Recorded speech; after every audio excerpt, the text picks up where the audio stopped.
Mission ends here.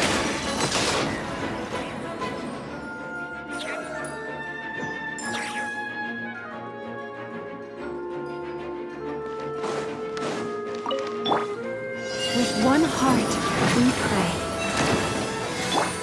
Ready? Ding dong! Look at you, Boomtail! Let's see tomatoes.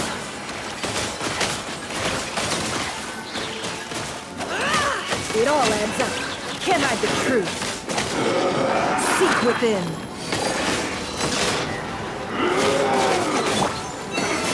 By the frost moon of old. Look, a rainbow! Where'd that come from? Damn! No more lies.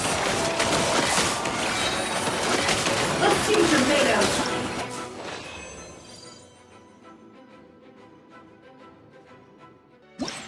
Imagine, if you can believe it, a whole other world within this universe. In that world, people found supreme bliss in what can best be described as lucid dreams. Reality became blurred, or rather, redefined. But outside of their flawless reality, the problems of the material world remained. And in the end, the cold, hard truths of the real world caught up to them in the reality to which they had escaped. Deep in the dark ruins, another soul who was fleeing destruction discovered the final remains of this world. These two terminals were once a means for the dreamers to manage the outside world. Now, they form part of the mage's collection. The mage once tried to form a world from things she had gleaned in her eclectic experience. But as the calm observer, she never found that spark of inspiration to bring everything together. Before fate caught up to the wandering mage, she paid one more visit to her wise and learned friends. She learned much during their time together, and although she did not find the answer, her loneliness faded away in time. But as she and her friends crafted other wondrous worlds together, she finally realized the missing piece in the world she dreamed of creating. A vibrant, captivating protagonist. The glorious traveler and their impeccable companion were the perfect candidates. She was filled with hope. The lucid dream of a lost civilization was built anew, and the mage's vast collection now had a world to call home. After sojourning for so long, it was time for her to leave lest the destruction catch up with her. And in any case, a new story had now begun.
Sincerest greetings, traveler in Paimon. Sincerest greetings, traveler in Paimon. Sincerest greetings, traveler in Paimon. Sincerest greetings, traveler in Paimon.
been a few days since we said bye to the others in Nasha Town.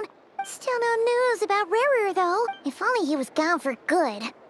But with all the trouble he stirred up before, there's no way we've seen the last of him. Hello!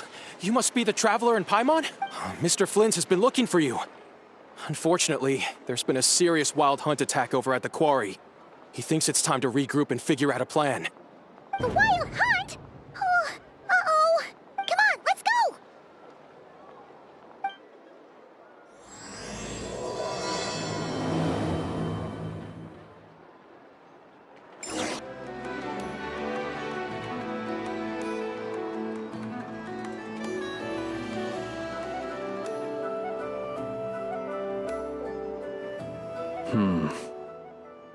I can barely sense any Kuvaki at all.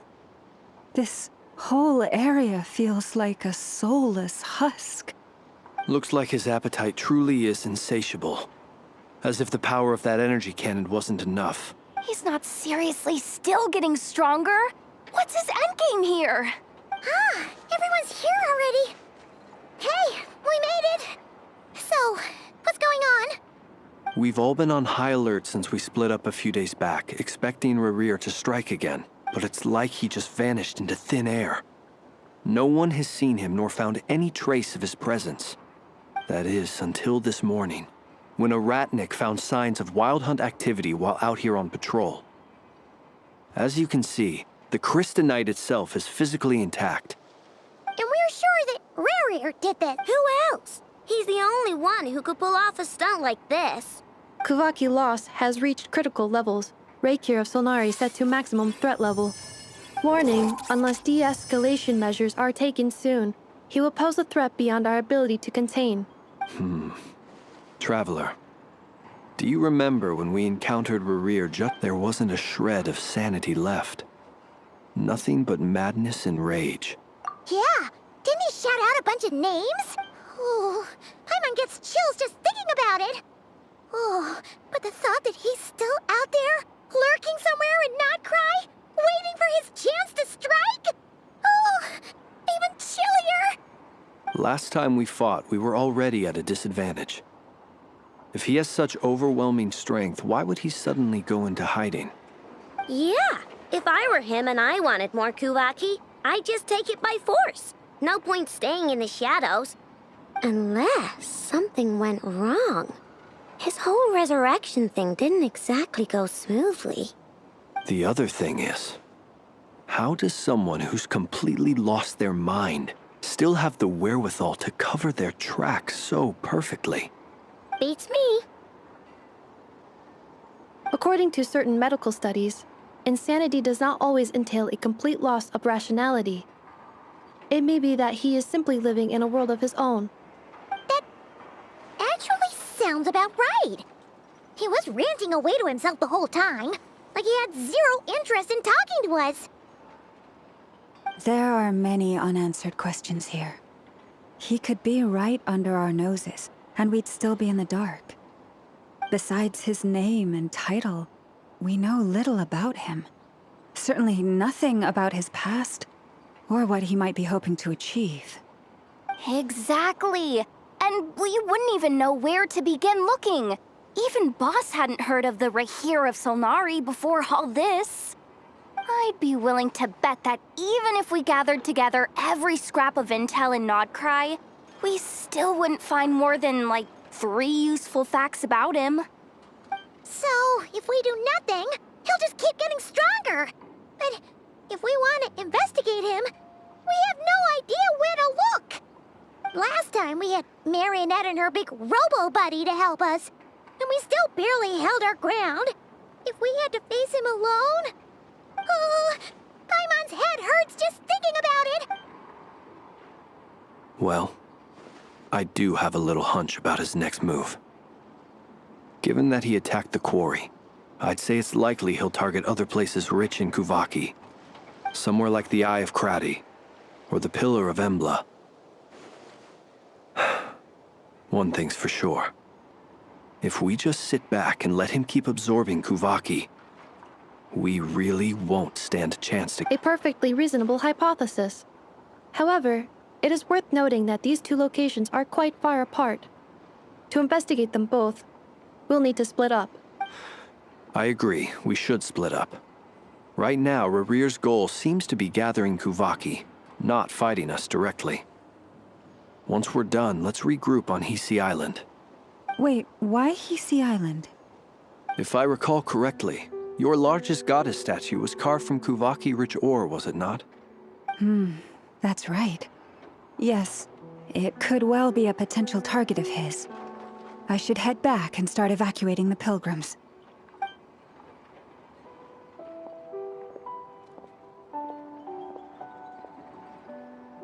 Splitting up's always gonna be risky. But I guess we don't have much choice, right? We're in a race against time here. And if we do run into Rear, what then? That's when you follow the third rule of treasure hunting. Run like the wind. Didn't you say the third rule was go with the flow? I don't know. Did I? Anyway, whatever. In this situation, go with the flow means go find backup. Agreed. If anyone finds so much as a trace of Rarir, do not pursue him. Get out of the area and alert the rest of us as soon as possible. We need to put safety first. All right, we'd better get moving. Come on, Anefa, let's go.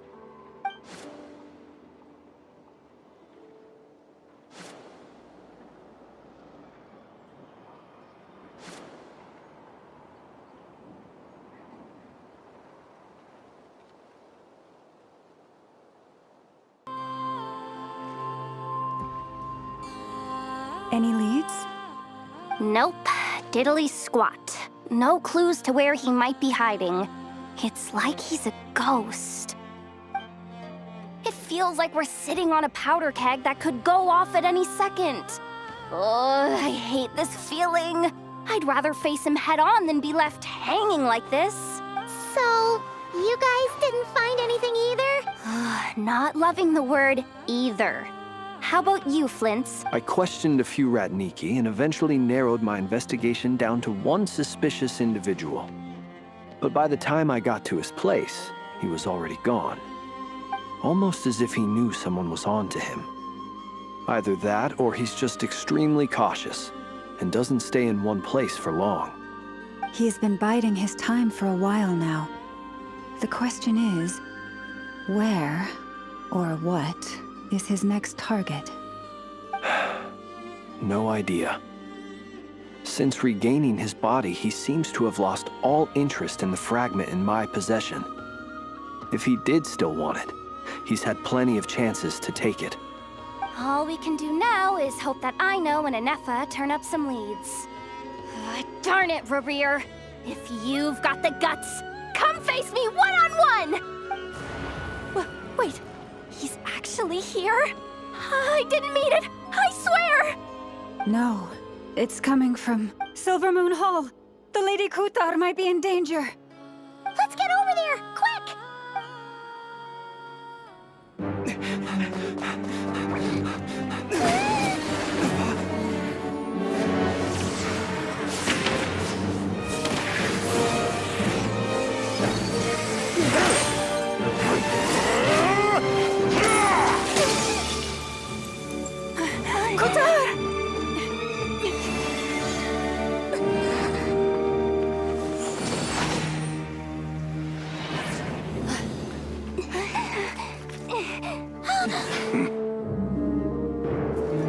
Why is he attacking the damsel elect?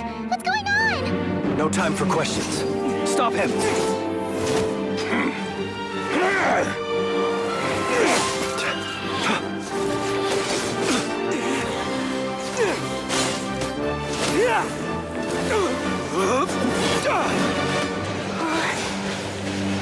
This is insane. Yehoda, get Kutar out of here! On it.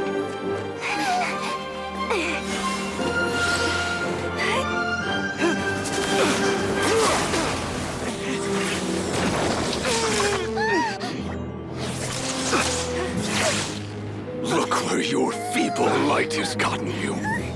Now, you shall plunge into darkness. Thalindus, soon I will find a way. Watch out!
Find them, even if it means turning this place to ashes.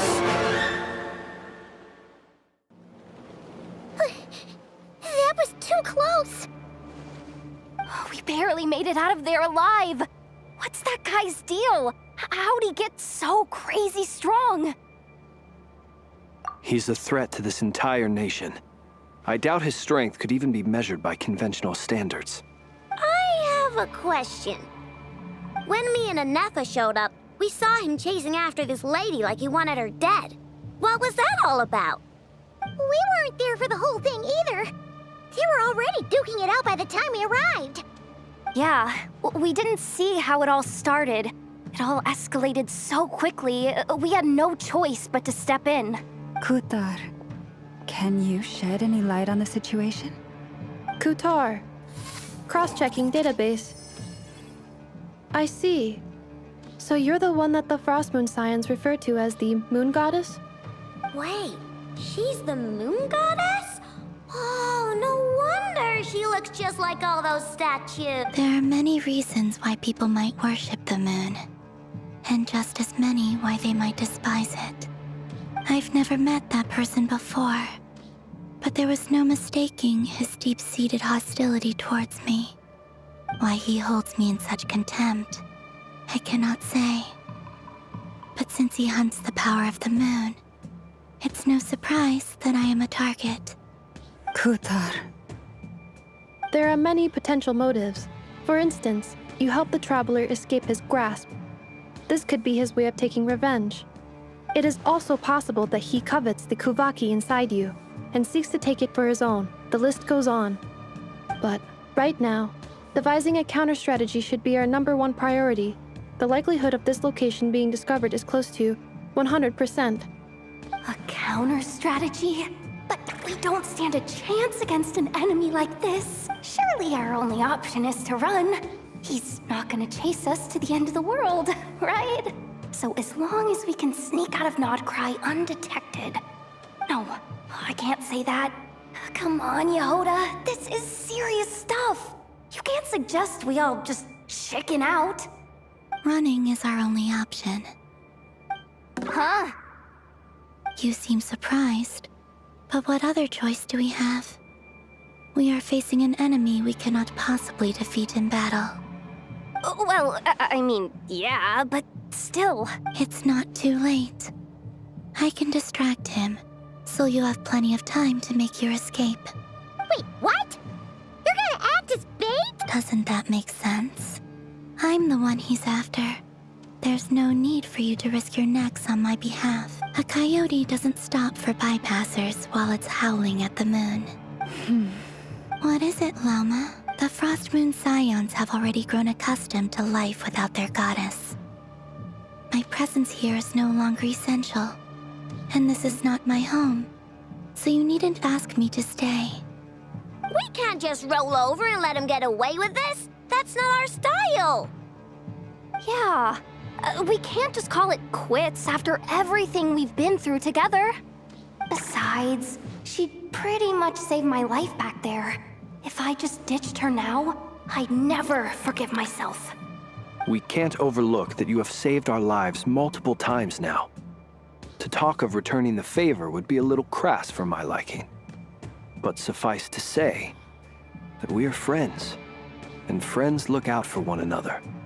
Riri's true objective remains unclear. Even if we were to sacrifice Muskutar, there's no guarantee he would stop.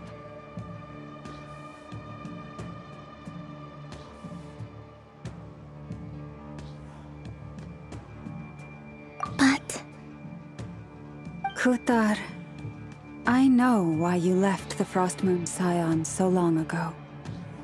It was because people started treating prayer as a form of trade. They would make self-centered wishes, force you to accept meaningless offerings in return, and then expect you to perform miracles for them, as if that were their entitlement.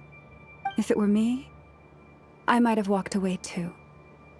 But I believe that time can change everything, and that sometimes it takes losing something precious to appreciate its true worth.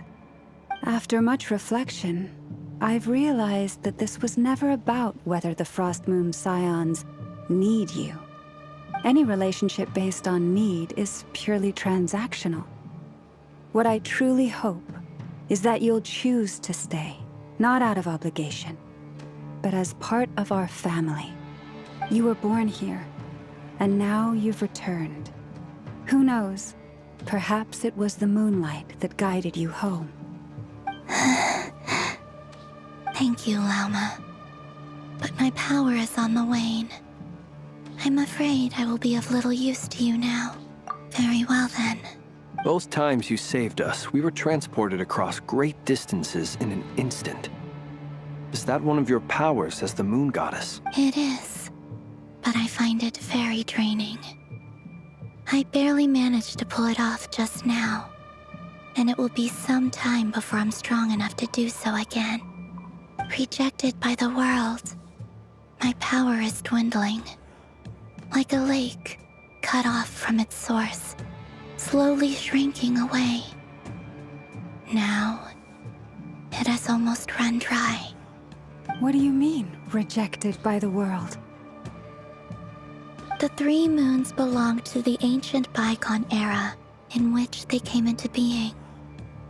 From the moment I was born, the world itself has been steadily sapping away at my strength.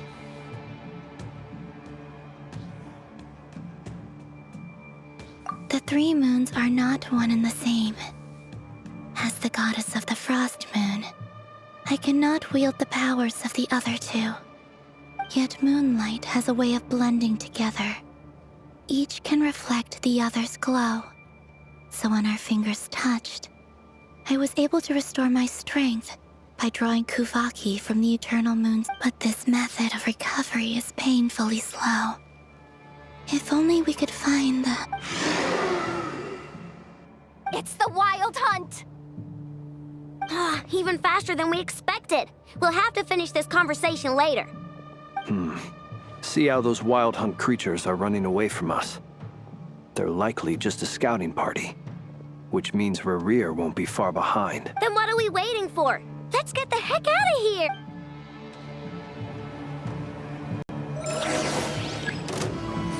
Rush is the moonlight. Observe the night god. They just keep coming! This is driving me nuts! Rerir's closing in on us. We need to pick up the pace. There's too many of them! And this time, we can't fall back on Kutar's help to escape! This goes on much longer.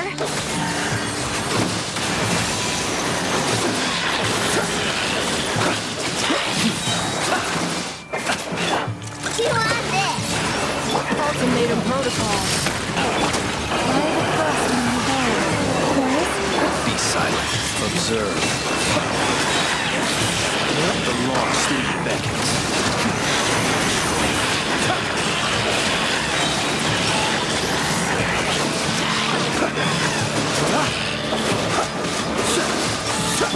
Being done, weather bomb!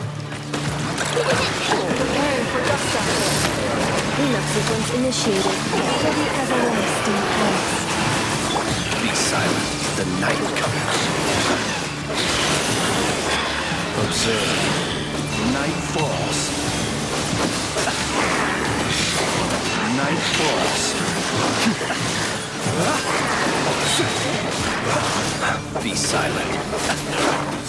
To dust. Beware the creatures of the night.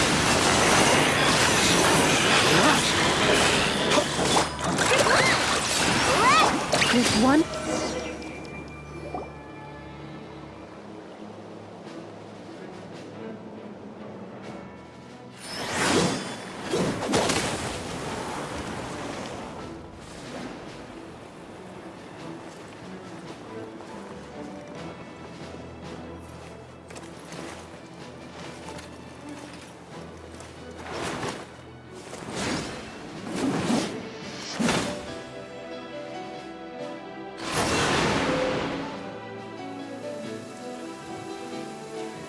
What's the matter? Bit off more than you could chew? Hold up! Who are you? Uncle Varka! You're back from Amsvartnir? Whoa! You're Varka? Grand Master of the Knights of Favonius? We could save the intros for later. Right now, let's get you all out of this hellhole. Oh, is that where I think it is? That's the one. Come on, move! There's no time to waste. Wow! Where are we? This is so well hidden. Well, that goes without saying. This is the Knights of Favonius' meeting place in Nodcry, and a contact hub for the Northern Intelligence Network, aka the Black Market of Intel. No matter what faction you're with, it's the place to buy and sell information.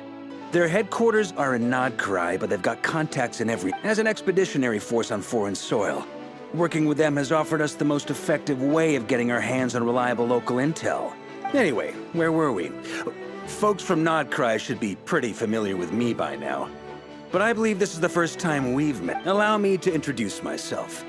I am Varka, Knight of Boreas, and Grand Master of the Knights of Favonius.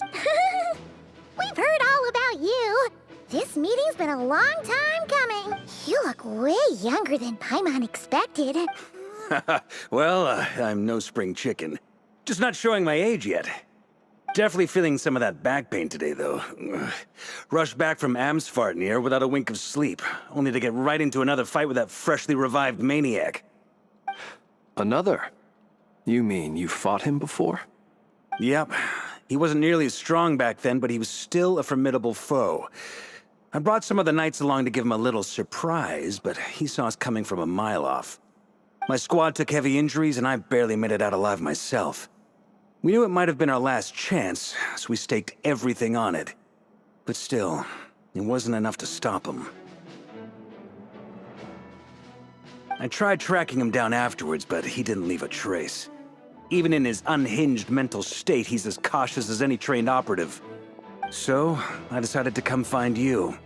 And as luck would have it, turned up to find you being ambushed by the Wild Hunt. The rest, you already know. Is that why he's been frantically absorbing Kuvaki these past few days? Because he sees you as a threat? Maybe I'm part of the equation, but even if I weren't, I'm sure he'd still be gathering power. He's clearly working up towards something. Note to self, Uncle Varka's strength rating officially upgraded. Guess it's my turn to ask questions now. So, what exactly has been happening in Nodcry? Why is the Wild Hunt returned in humanoid form? And why is it after you? That's a long story, but I'll try to make it quick.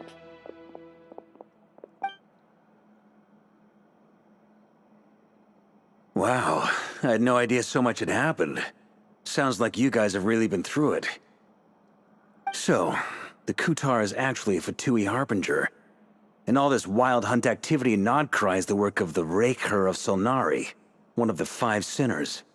Oh, that's a lot to take in. Need some time to wrap my head around it all. I'm truly sorry, Mr. Varka.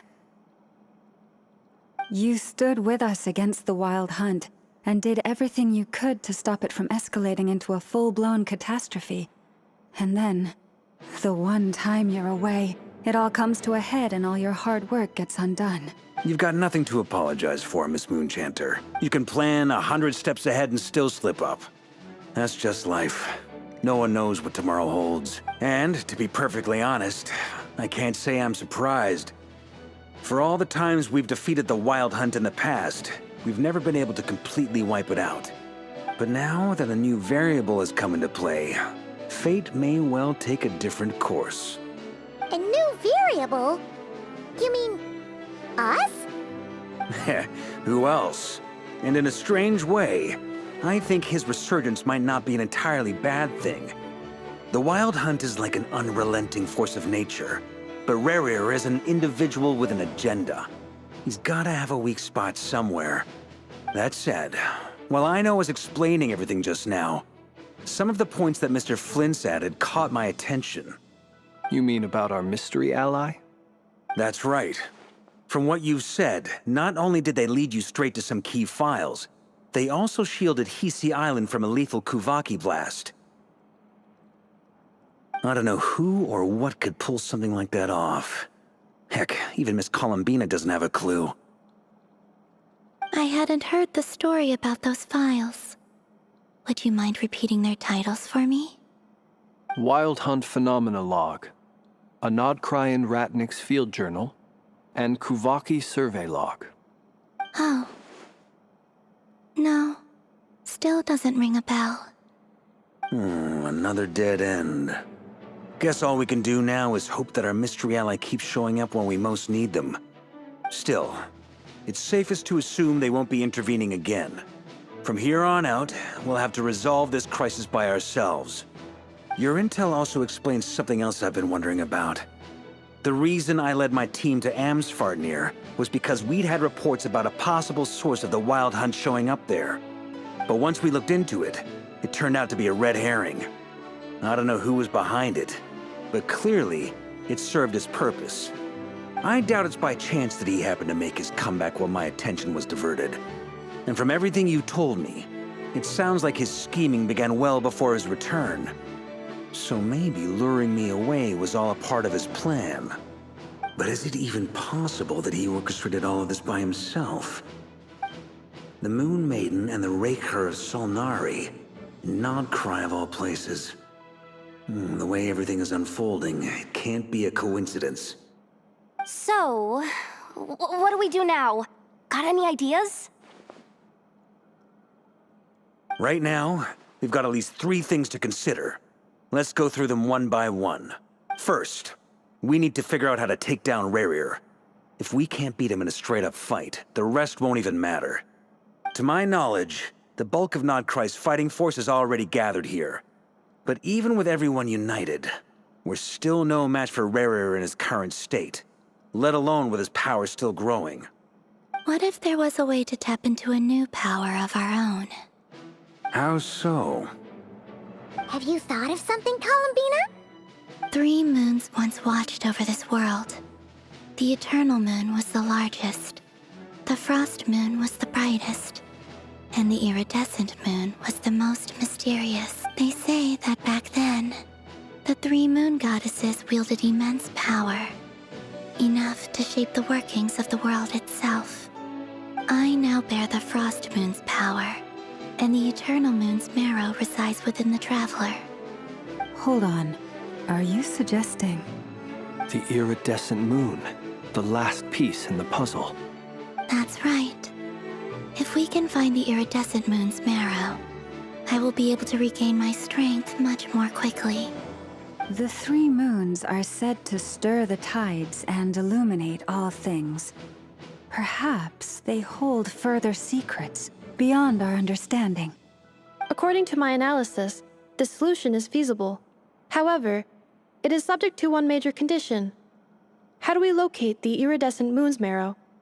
I know a way, but we will need to visit the Fatui's Experimental Design Bureau. The Experimental Design Bureau? Are you saying we need to involve Marionette? Yes. I must speak with Sandrone.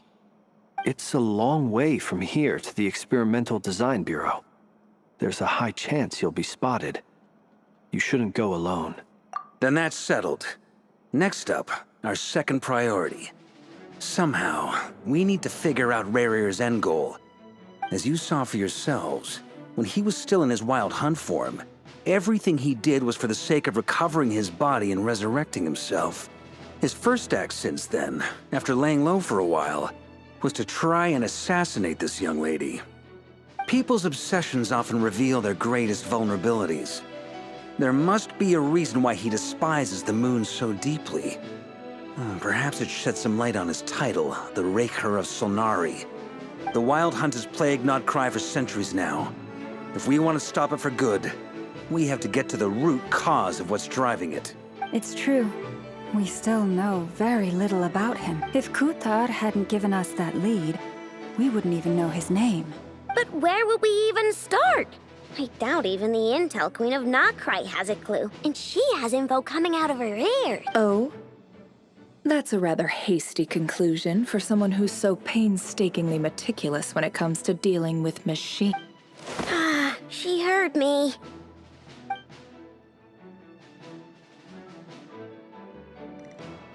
Boss! What are you doing here? I'm now asking myself the same question.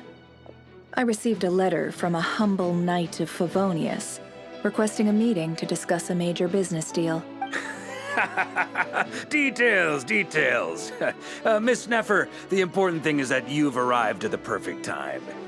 Since his failed ambush, I've been racking my brains trying to come up with a plan to fight Khaenri'ah. Given the severity of the situation, I think it's fair to say that our only chance lies in uniting as one. And I'm talking all the factions in Nodcry.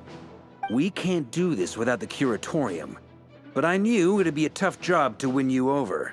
So, I took the liberty of reaching out for a little chat. Wait a sec. How did you even hear about this place, Neffer? Didn't you say this is meant to be the Knights of Favonius' meeting spot? And a contact hub for the Northern Intelligence Network? And isn't it supposed to be super hidden? You really think he could have gotten settled in Nodcry without my help? Besides, I'm the one running this gig. Of course I know where the meeting place is. Allow me to introduce the current head of the Northern Intelligence Network. If it's intel you're after, she's your woman. Pretty much seen and heard it all. Please spare me the flattery. Let's cut to the chase. Seems like you've run into some trouble, huh?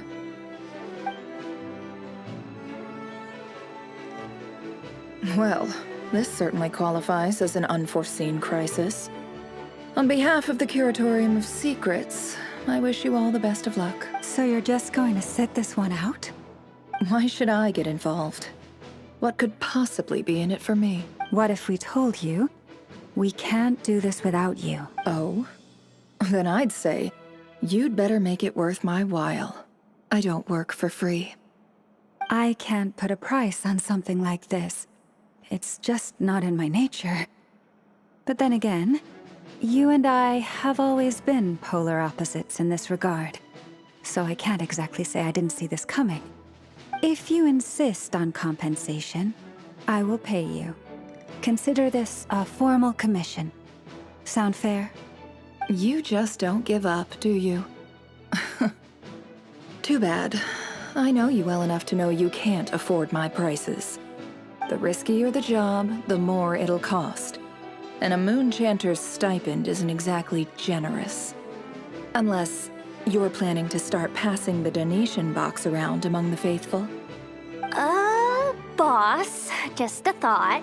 If they come up short, maybe you can take the difference out of my next few paychecks. Things got really dangerous during the fight with Khaenri'ah. If this girl hadn't saved me, I'd be ley line fodder by now. I'd be gone for good, boss. If there's any way we can make this work, This is why I'm always telling you never accept favors. They are the hardest debts to repay. You have to be careful who you get involved with, or you invite all kinds of misfortune.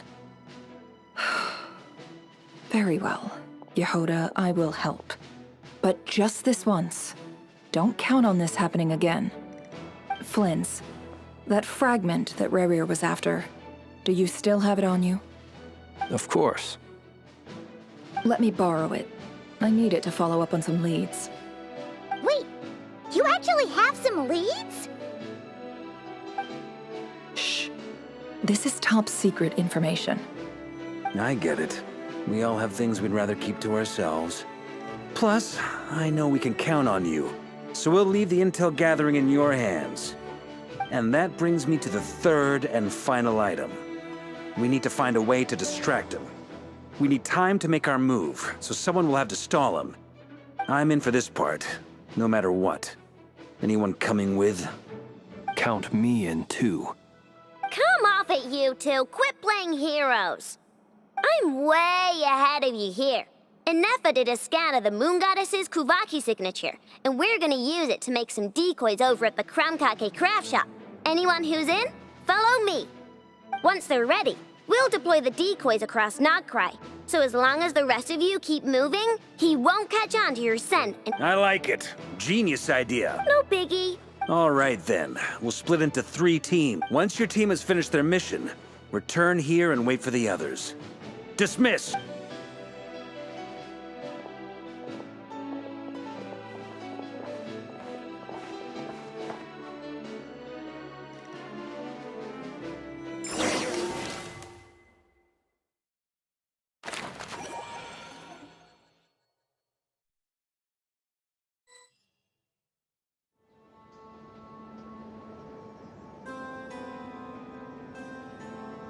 Lady Damselette. Wait. And you two? What are you doing at the Kuvaki Experimental Design Bureau? We've been doing our best to mind our own business lately. But if you're just gonna waltz up here like this, you're seriously pressing your luck. Huh. You really think that's gonna scare us up? We're not looking for any trouble. I just want to see Zandrone. Do I need to remind you that you're still a wanted fugitive for deserting us? Out of consideration for our former ties and the crisis we're all up against. We'll let you leave in one piece. But don't even think about trying to get in. Let them in. But... Are you going to make me repeat that? No, my lady. Zandrone seems to be in a good mood.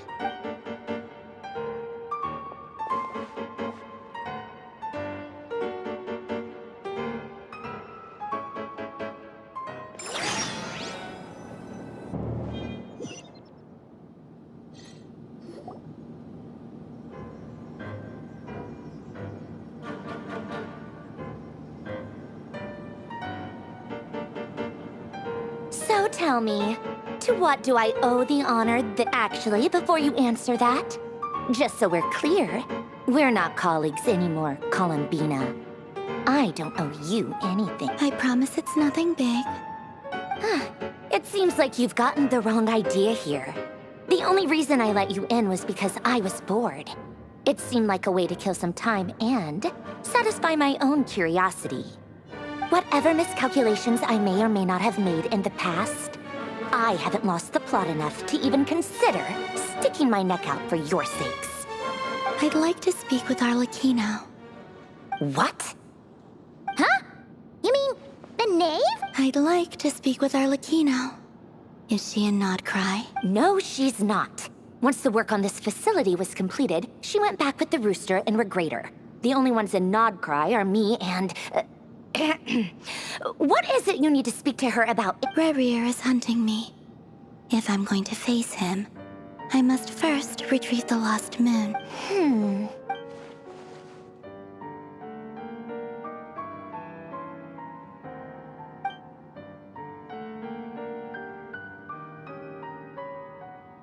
Is that a no, then? As if I need reminding. I was this close to settling things with him before someone decided to whisk me away to their weird little garden. Have you held any tea parties lately? Tea parties? Yeah, obviously. You don't seriously think we'd pack it all in just because you aren't here. If anything, they've been more eventful than ever. Just me, Arlecchino, and a bunch of insolent, insensitive guests who won't stop asking where you've gone. Oh, they've been a real joy. I bet you served them the worst tea you have. Just like you used to do to me when I upset you. cares about how good the tea is when there's no one around to drink it? I keep losing people. First Rosaline, now you. I'm running out of people who can make me laugh. Honestly, what could be more ridiculous than the multi-centenarian goddess, who's only ever had the plain herbal tea she received as offerings? You'd always brew a different type of tea for me each time. Was it really just to see how I'd react?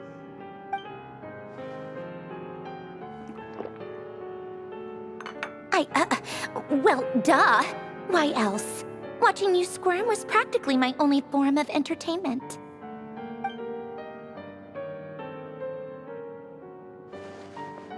Oh, yeah. And Capitano sometimes used to bring Tartaglia around, too. But I guess we won't be seeing him again.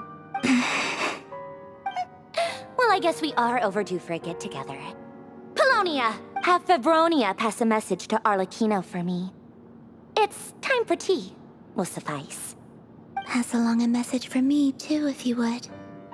My body cannot contain the marrow of 2 moons, so I'll be leaving one of them in her care.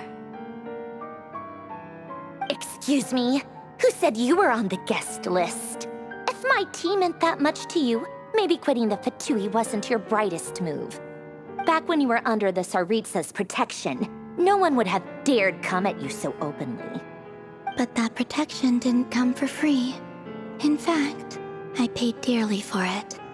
At the end of the day, it was just another transaction. I just got tired, that's all. I never wanted any part in their grand ambitions, and I've had enough of being treated like a bottomless supply of power. It brings back memories from the old days, when I was still worshipped as the moon goddess. Centuries on, it may be a different group of people, but I see the same greed in their eyes. I figured you'd leave eventually. You didn't have as much of a reason to stay as I do. The Tsaritsa gave you shelter and protection, but that was it. Nothing more, nothing less. Meanwhile, the Fatui demanded everything from you in return, until it was more than you could bear. I get why you left. And frankly, I have no interest in dragging you back just because the higher-ups told me to. But if you keep hanging around with this riffraff, the next time we cross paths, we might be enemies for real.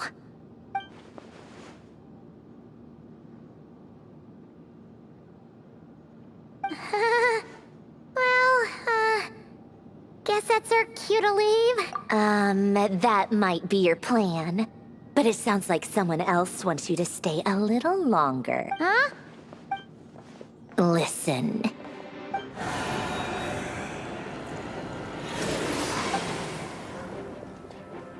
My lady, it's the Wild Hunt. A horde of monsters is headed straight for the facility. Another uninvited guest trying to crash my tea party. Clear the area. I'll handle this. Wait, what? You want us to leave you here by yourself? You'll be lucky to make it out of this alive. Go on, get out of here. You may have stopped Polonia from crushing him last time, but I've made sure that won't happen again. Stay and watch if you want, but it'll be at your own risk. You're not flagged as friendlies in the weapon system. Don't tell me what to do! Look, if you're leaving, make it quick, or you'll just get in my way. There's a secret passage on the 2nd floor. It'll take you right to the plains out back. Stare all you want, Columbina. You're not getting another invitation to my tea party. I know. But thank you anyway.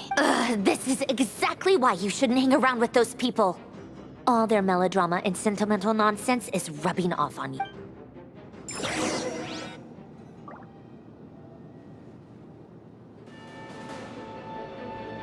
Come on then, Mr. Ray here. Let's pick up where we left off. It's your Wild Hunt monstrosities versus my beautiful creations. Let's see who comes out on top.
Paulownia! Get him! I've upgraded Polonia again since our last encounter, and uploaded every last scrap of your data. So let's finish this, once and for... She's not here. Where did she go? Hey! Over here, you big... Curse it. Moon. Go. Keep searching. She cannot have gotten far.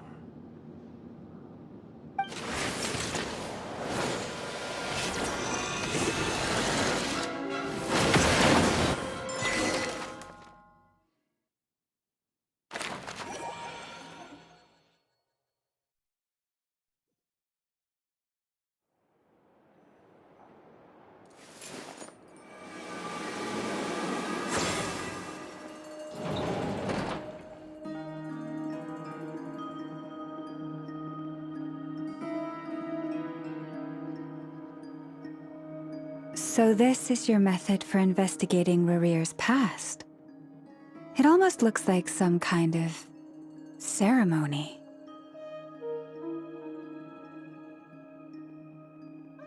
Good deduction. But it's quite a different affair from what you're used to with the Frost Moon Scions. Whoa! First time I've ever been in here. Boss always said it was off limits, so I pictured some kind of creepy dungeon. But it's actually kinda nice. Oh, I guess this must be Sumero decor? That's where Boss is from. And that nice shopkeeper who sold me my treasure compass. I'm not sure exactly what you've got planned, but it looks like you're all set. Whenever we wish. But for some reason, I've got a feeling this isn't going to end well.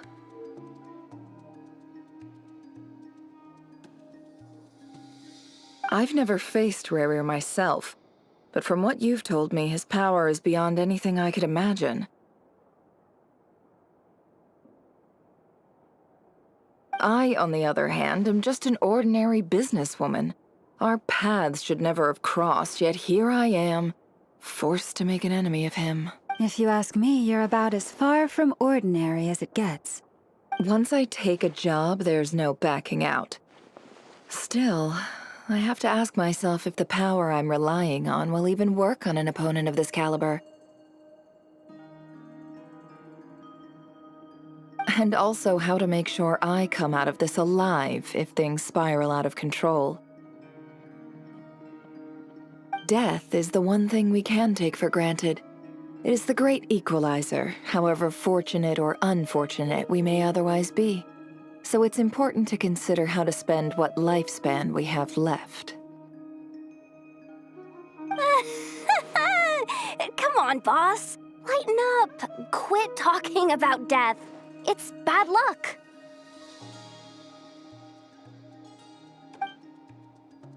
For once, I agree with you. When you're up against a foe like Rarir, there's no such thing as being too prepared.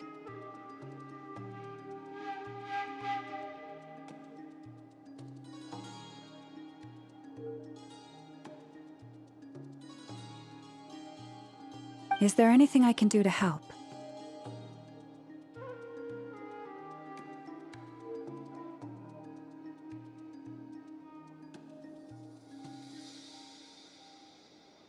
That won't be necessary. I've already made up my mind. Time to cash in a precious favor I've been saving for a rainy day.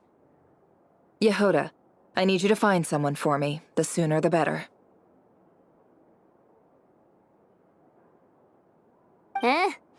Find who? That shady merchant who sold you an overpriced treasure compass the other day. Come on, boss. You're pulling my leg again. In what way is she shady? She showed up when I was completely lost and sold me a neat little gadget that was exactly what I needed. Trust me, she's a good person. Anyway, I know who you're talking about. Don't go anywhere. I'll be right back.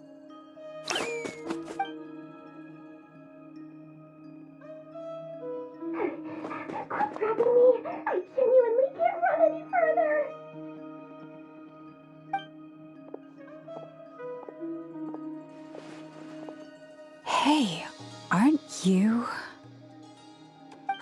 it. What's the big rush? You dragged me out of a dream where I was literally swimming in Mora. I'm charging double my usual attendance fee. See, look how easygoing she is. After that rude awakening, she could have completely snapped at us. But instead, she kept it together and just asked for an extra fee. Dori Sangama Bay? I never would have pictured you two doing business together. If you want to make it big in Nodcry, it's all about connections. Lady Nefer just so happens to have a lot of intel that interests me. And she also did me a big favor in the past. It was back when I first arrived in Nodcry.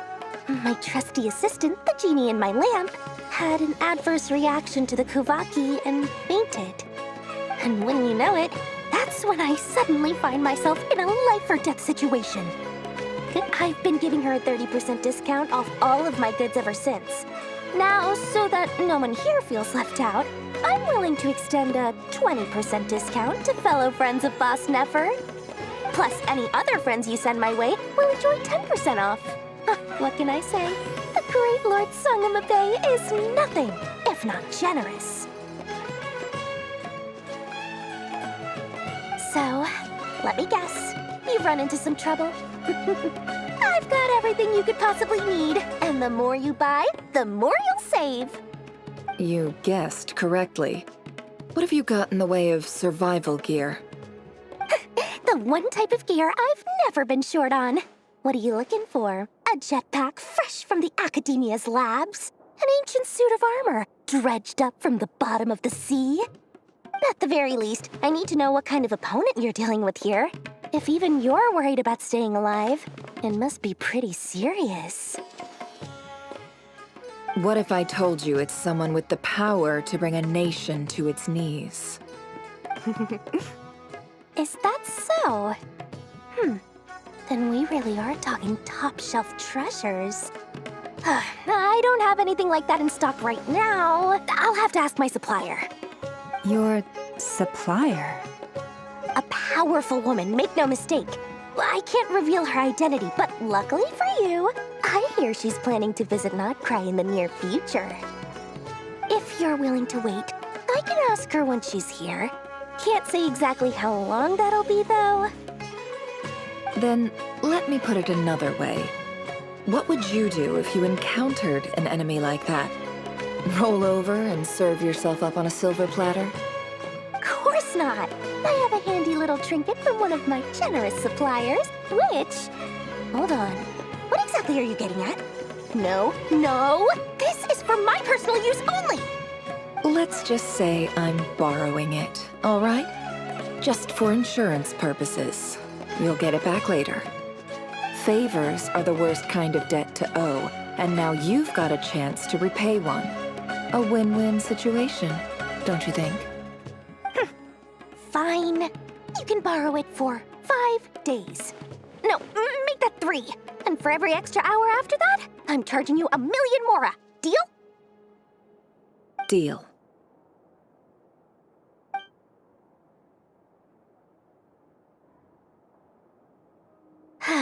What a way to start the day.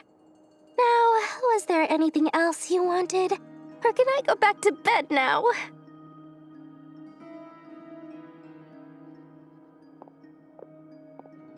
That will be all. Take care now. Don't trip up on your way back, friend. See you later! You're my favorite shopkeeper.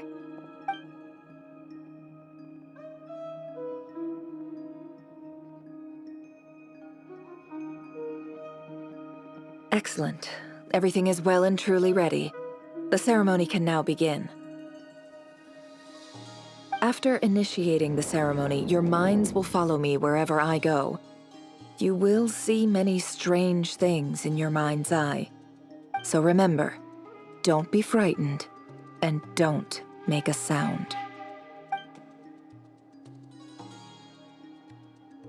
Now then, let us peer into the Raker of Solnari's past.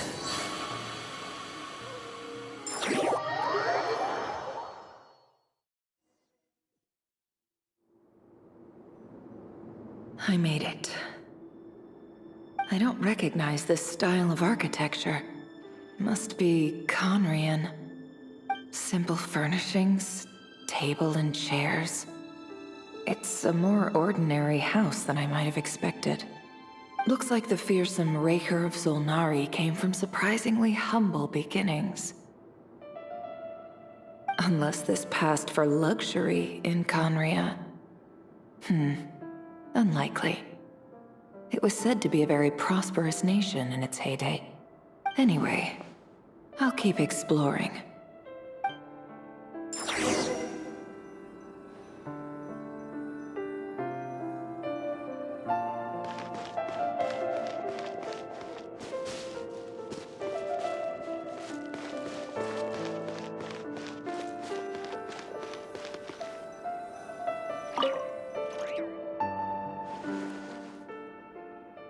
Hi, Reverie. Since you're working extra hours tonight, I thought I'd keep myself busy by checking out that new kebab shop. I'll test it out, and if it's as good as everyone's saying, let's go back together sometime. P.S. New stash from the Universitas Magistrorum. I brought some goodies home. A few teacups and a pin rack. They didn't sign their name, but they must have been close.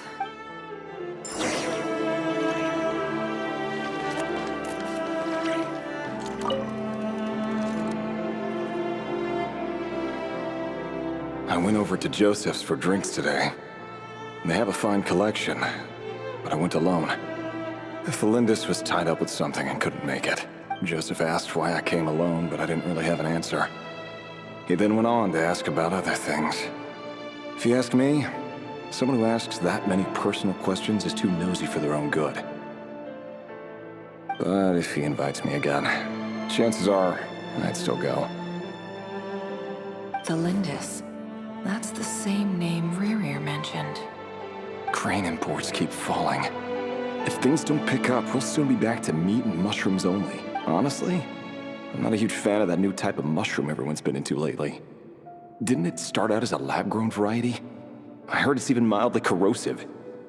Seriously, why would you even eat something like that? I don't care if it's an impressive feat of alchemy. That just isn't the kind of thing I like to eat. Grain has to be imported, and they're eating a diet of mostly meat and mushrooms. Could it be because Khaenri'ah is underground, so it doesn't get much sunlight? That would explain why they use so much stone in their buildings. They even use alchemically modified strains for food. Seems like the people of Khaenri'ah don't have many options when it comes to dining. I've just about saved up enough now. Time to buy it and keep it somewhere safe. Making a big purchase. I wonder what it is.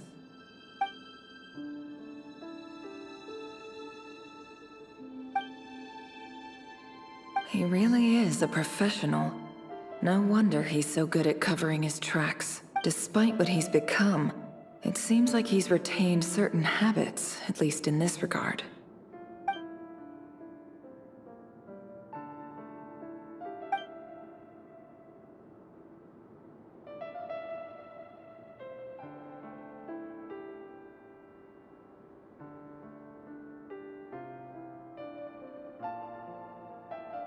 Did Rerir rip it out himself?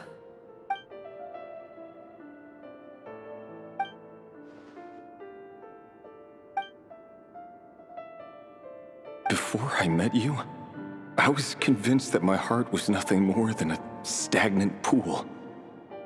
The burial place of a fallen moon. A withered, windless grove where the waters rested forever unrippled. It was you who helped me see that my heart hadn't entirely withered away. That it could still beat to the rhythm of love. This is just trivial sentimentality from the looks of it. Why would he go to the trouble of hiding that? The burial place of a fallen moon.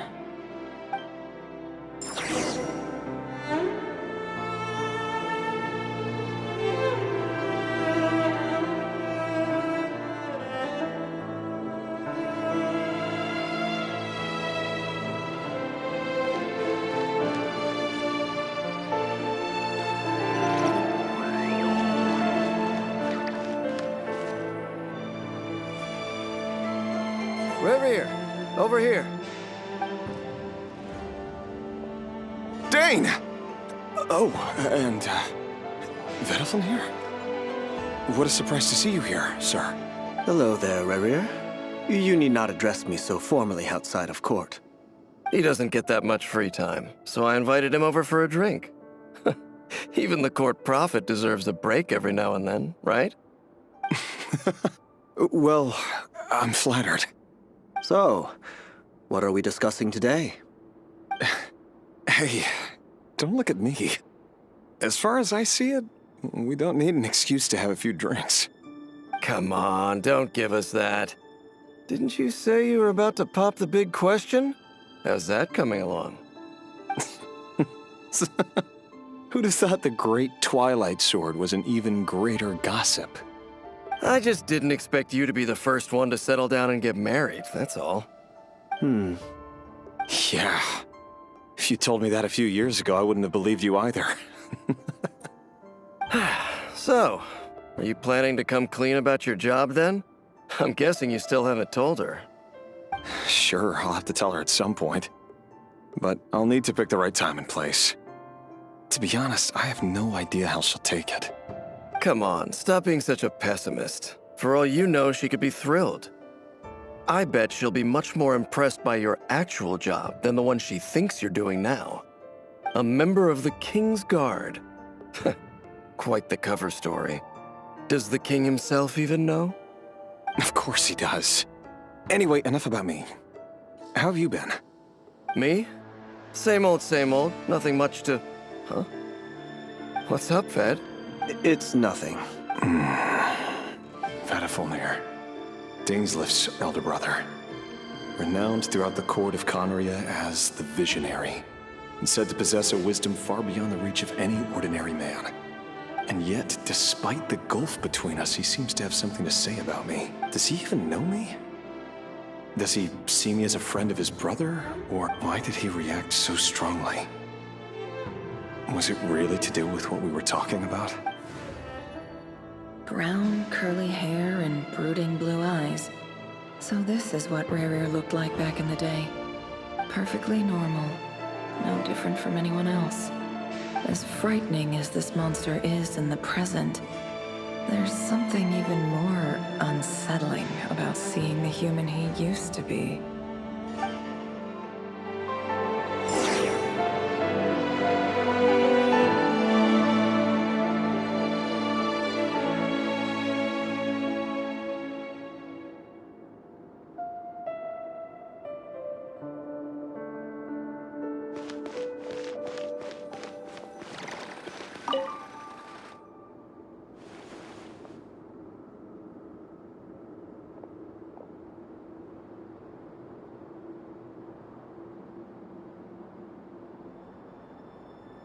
Felindis? You're back early? Our equipment's being serviced today, so I got off earlier than usual. Aw, why the long face? Is something the matter? Went for a drink with Dane and the others after work. Isn't that a good thing?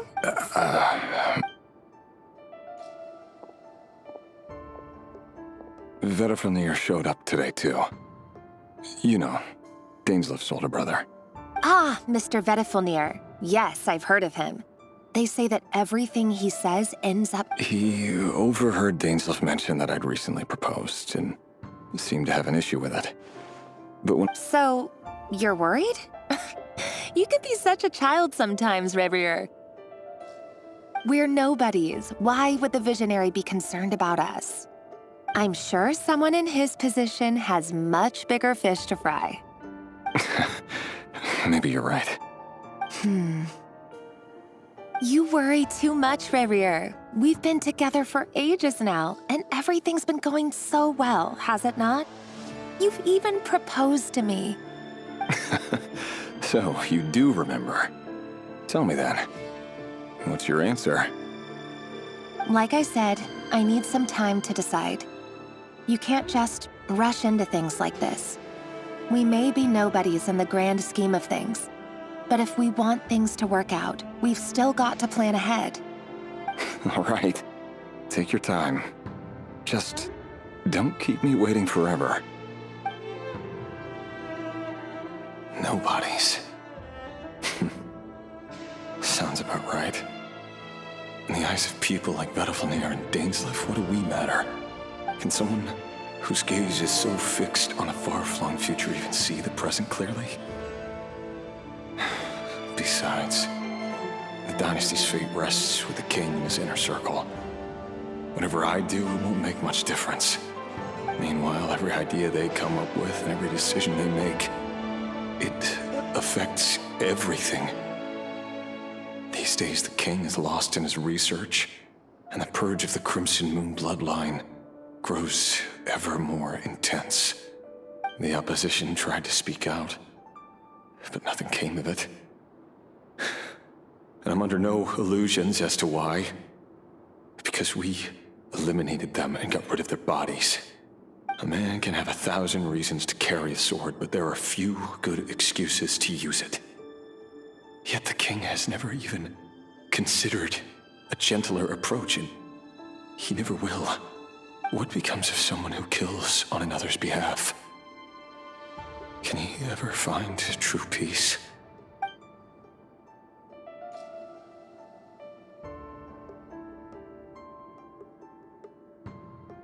Thelindis?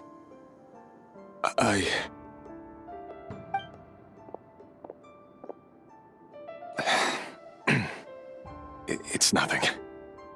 You were right. Fate has never smiled upon nobodies like us.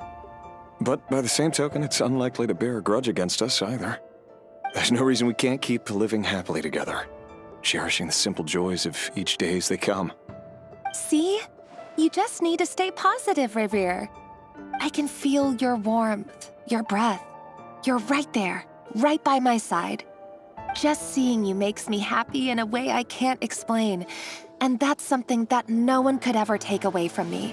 So smile, my love. Let go of that frown. You're right, Thelindis. I've just been overthinking things. That's better. Getting caught up about things like this will only ruin our evening. Speaking of which, all set for the ball tonight? I need to go get ready. You go ahead. I just have a few things to take care of, then I'll come join you. Even busier than the big shots, huh? Fine, I'll go get started. But don't be late. If you keep me waiting too long, I won't be a happy bunny. Relax. I'll be there. Seriously, though, you drive a hard bargain. You're really gonna leave my proposal hanging and still expect me to take you to the ball? Well, that goes without saying. I already told everyone I'd be coming with a dance partner. Besides, they're two completely different things. Let's take it one thing at a time, all right? All right. White outfit it is. It seems like Rerir was deliberately hiding his ties to the intelligence services by giving the impression that he was just an ordinary member of the Vinster King's Guard. He clearly doesn't want his would-be fiancée to know about his other life. Then again, that's hardly surprising. People in the intelligence trade rarely do. Who'd have thought we were in the same line of work? Let's dig a little deeper.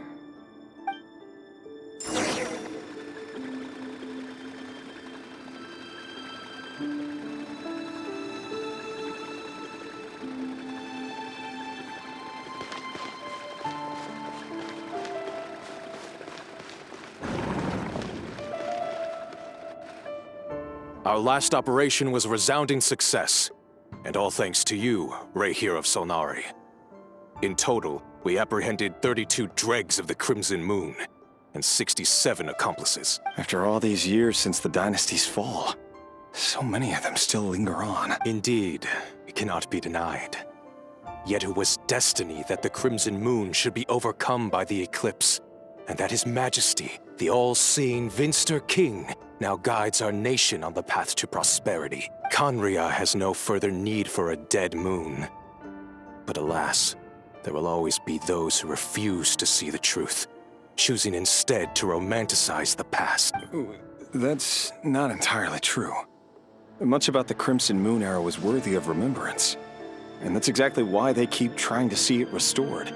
many of its secrets remain unsolved to this day. As it happens, that's precisely the field of study my partner is devoted to. You still haven't told her what you really do for a living. Where would I even start? How do you tell someone that you're one of the king's hand-picked executioners? That your hands are steeped in blood? You didn't choose this life, any more than I did. Orphans like us don't get a say. But I'll sure as heck be the one to pay for it. Speaking of which, we need to be more rigorous in the way we identify direct descendants of the Crimson Moon. Someone, it seems, has strong opinions about my future plans. Most likely my marriage in particular. I have a feeling that we may soon become targets of the Crimson Moon's retribution. Your concerns are not unfounded. They've taken out many of our colleagues these past few years, and for that very reason. These are no helpless lambs we're leading to the slaughter. They're wolves in sheep's clothing. Take care, Rayhir of Solnari. I look forward to toasting you at your wedding. Thanks, Thorkel. You look after yourself, too.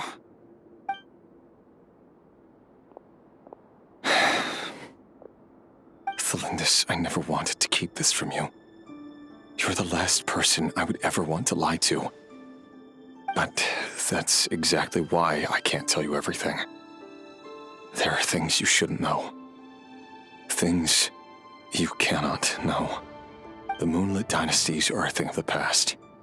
Yet even now, with the sun shining high in the sky, there are those who would call forth a dead moon's ghost. Could that be why Vedalfnir held back? Or was it because of some court secret he's not at liberty to share? I have to get a clear answer from him. No matter what happens, I will protect Thelindis. Rayhir seems to be very concerned by Vedalfnir's reaction. Vedalfnir and Dainsleif, the Visionary and Twilight Sword. So that's what they were really like. I've investigated this whole area now. There doesn't seem to be any other memories here. Should I try somewhere else? Wait a second. What's this black smoke?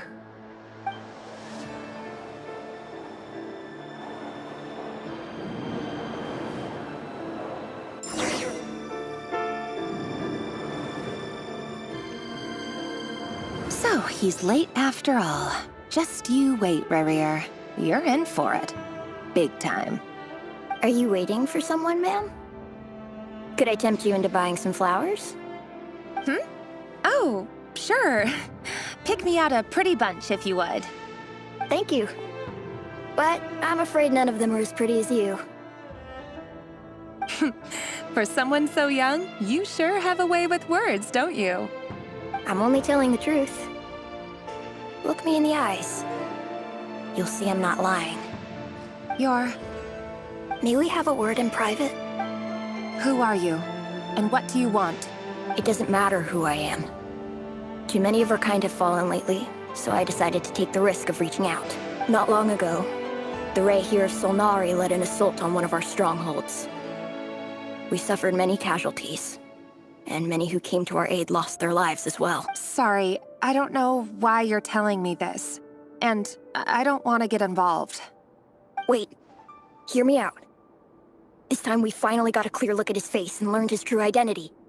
His name is Rayhir, and he claims to be one of the King's guards. What did you say? A cruel irony, isn't it? The man you're set to marry leads a double life as a brutal executioner. But surely, you must have caught a whiff of the blood on his hands. Why are you telling me all of this now? Simple. It's because... How strange. Rayhir was nowhere to be seen in that memory. It clearly belonged to Thelindis. Rayhir couldn't possibly know what happened if he wasn't even there. Why would her memories appear in his fragment? The ceremony won't last much longer. I think it's time to call it a day.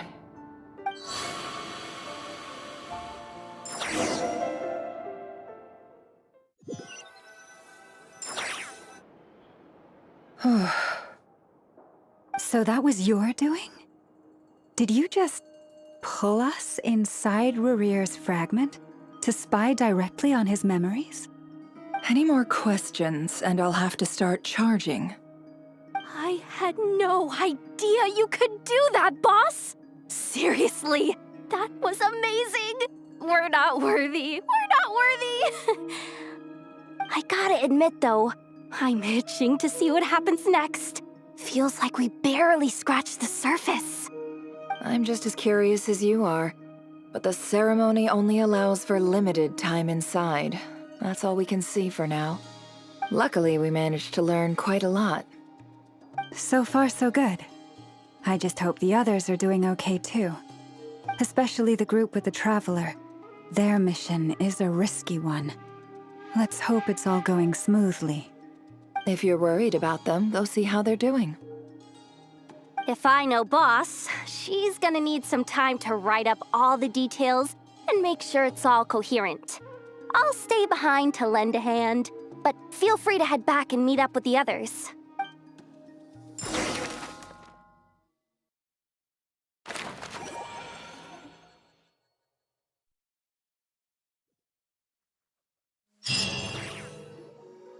Oh, they've been prowling around for nearly 2 days now. These things just won't quit. Oh, they might not have seen us yet, but them constantly sweeping the area, our way out is completely blocked. Oh, that's never gonna work. One little slip up and it's game over. If they spot us, they'll run straight back to Rarir. And once he knows we're here, it won't be long before he's breathing down our necks again. Oh, guess you're right. All right, time to zip it.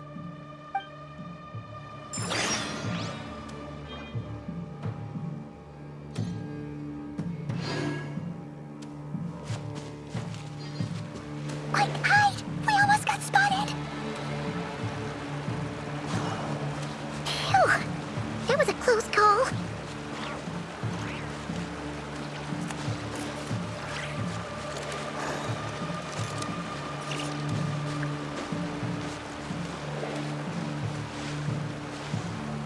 Watch out! It's coming this way!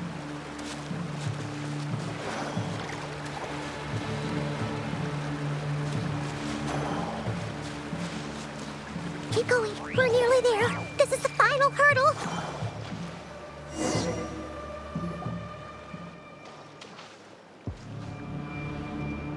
Oh, there's no end to these things.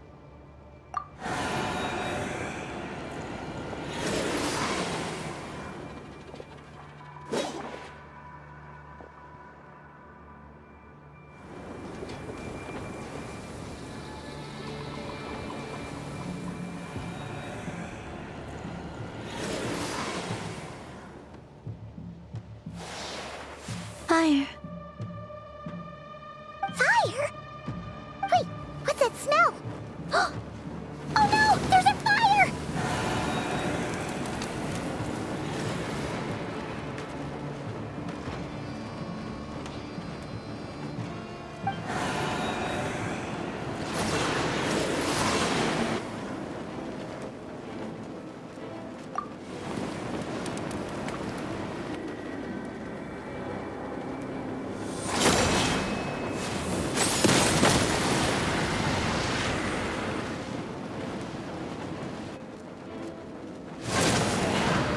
Sandrone was right.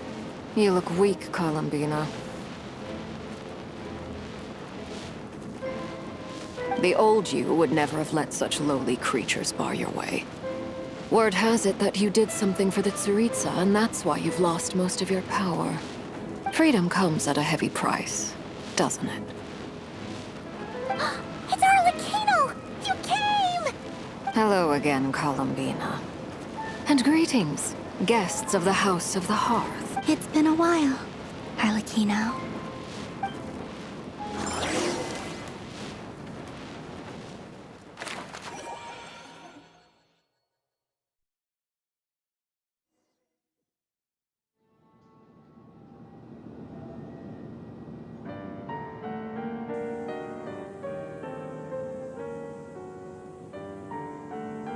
Stupid right here of stupid Solnari. Ugh! Whatever. I've got all the data I need. Next time we meet, you're finished.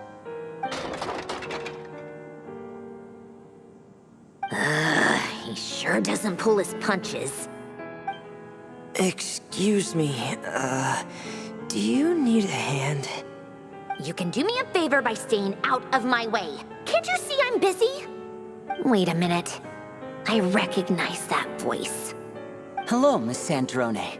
Father sent us over to help. How considerate of her. Hey, Fremine, get over here and help me fix this. Lenny, you do your thing. Just keep your sister away from my machines. Nearly every machine that cat girl touches ends up going haywire. Go put her on cleaning duty or something.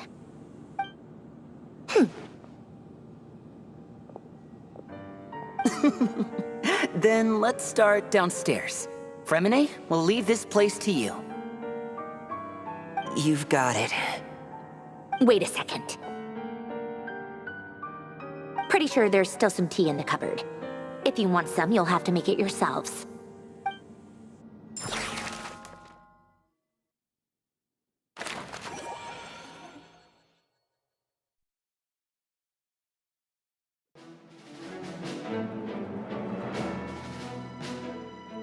It's a relief to see you all made it back in one piece. Huh? Feels like there's quite a few people missing. Where's Flint's and the others? And what about Nefer? I returned ahead of them. Flint is helping Aino and Anefa to set up the decoys and buy us some time. As for Miss Nefer... Boss is still wrapping things up on her end. She sent us back to fill you all in on the top secret intel we've been gathering. I see. Then let's get right into it. But first, who do we have here? You brought someone else in to help? Greetings. I was invited here to help as a longtime Tea Party companion of Columbina's. You may call me Arlecchino. Surely it can't be. Those eyes. Oh, where have I seen them before? Wait, of course. In those memories we just saw. The only Arlecchino I know is the fourth of the Fatui Harbingers. So either you share a pretty uncommon name, or you're more than just a Tea Party buddy. You are well informed, Grandmaster. A man from Mondstadt living all the way out here in Nodcry, and yet the people and affairs of Snezhnaya seem to hold a special place in your heart. Oh, the feeling's mutual. Sounds like you know all about who I am. A Fatui Harbinger. The atmosphere in here just got really tense. Guess we can't just start trusting Fatui Harbingers, even at a time like this. I must admit, though, I'm a little curious. Seeing as the moon goddess no longer belongs to the Fatui, what makes you so willing to put your neck on the line here? Nor does Nodcry belong to Mondstadt, Mr. Varka. Yet still, you're fighting for it all the same. Things don't always have to have a tangible payoff. Sometimes, stopping things from spiraling out of control is a higher priority than chasing the spoils of victory. Of course, I can't say there's nothing in it for me at all. But that's between Columbina and myself.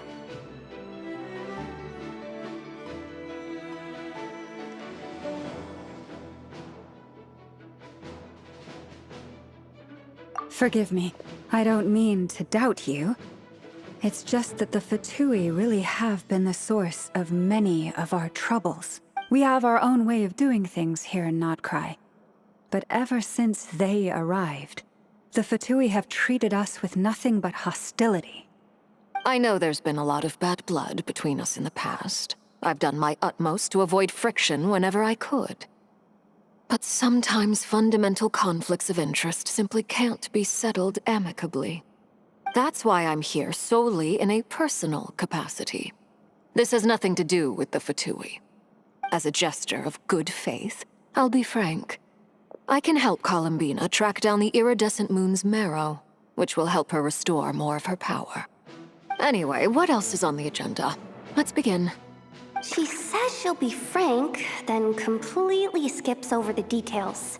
Looks like she doesn't want to give away too many secrets after all. But she clearly wants to change the subject. It'd be awkward if I tried to bring it up again now. I guess we'll just have to go along with it. She's the fourth of the Fatui Harbingers after all. One look and you can tell she's not someone you'd want to mess with.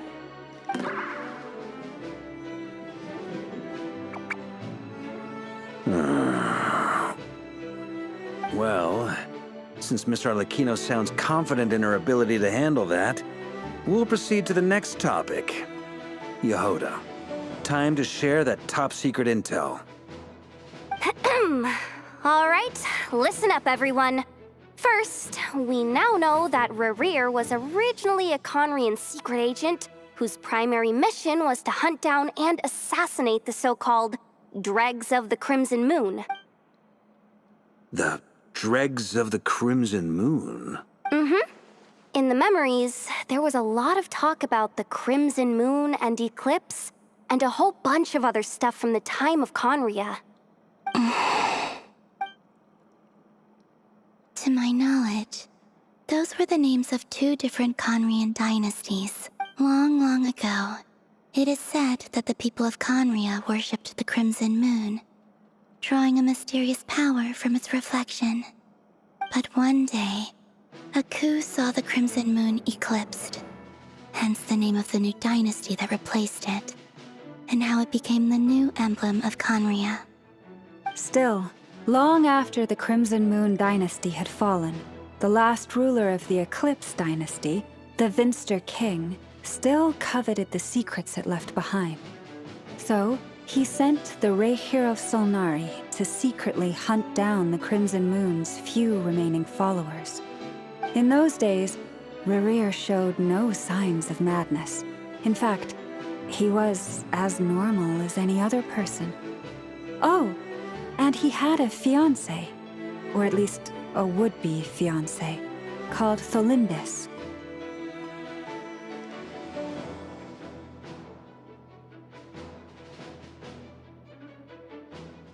What's the matter?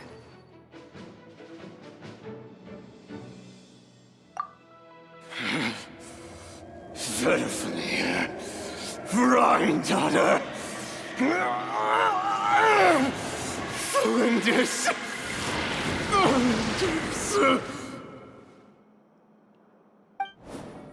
Interesting. Anything else? What about this would-be fiancé of his? Well, she was a researcher at the Universitas Magistrorum, but it felt like she was hiding some kind of secret. Oh, and one more thing. For some reason, Rerir's fragment also contains some of Tholindis' memories, though only a very small portion. Well, no shortage of potential leads, I'll give you that. In any case, it sounds like we can conclude that while Tholindis was still around, Rerir appeared to be lucid and quite normal. Tholindis, it seems, must have been the one thing in this world that he couldn't let go of. Tell me, though, were these pure-blood Khaenri'ahs we're talking about here? Why do you need to know that? Hold on. If she was a pure-blood Khaenri'ah... Oh yeah! Just like how it was with the captain! If we could somehow find her, do you think there's any chance Rerir might regain some of his sanity? It's possible, but it would take a miracle. We can't pin all our hopes on that. That merchant who never knows, Dori Sangama Bay. Maybe we could hire her to look into it. All right, then. Let's keep working in our separate teams. Traveler, Paimon, Kutar, and Miss Arlecchino will go look for the iridescent moon's marrow. As for the others... On the way over here, I noticed that the wild hunt monsters had grown even more frenzied in their search for Kutar. At this rate, the people living here will be in grave danger too. So I'm thinking of gathering together some of our followers to go wipe them out. I'll head back to the curatorium and meet up with the boss. Feels good knowing we've all got something to be getting on with. Given that the Wild Hunt has been a lot more active lately, the Lightkeepers have likely begun their own operations too. If that is the case, someone will need to pass the news on to Flint's. I'll hold the fort for now, then discuss our next move with Flint's, Aino, and Anefa when they get back. All right then. Well, the clock's ticking. If that's everything, we'll be on our way. We'd better get moving too. We'll try to buy you as much time as we can. Relax. Just do your thing. I decided to call in some backup since things are getting so hairy. Our reinforcements should be here any minute now. Stay safe, everyone. Dismissed.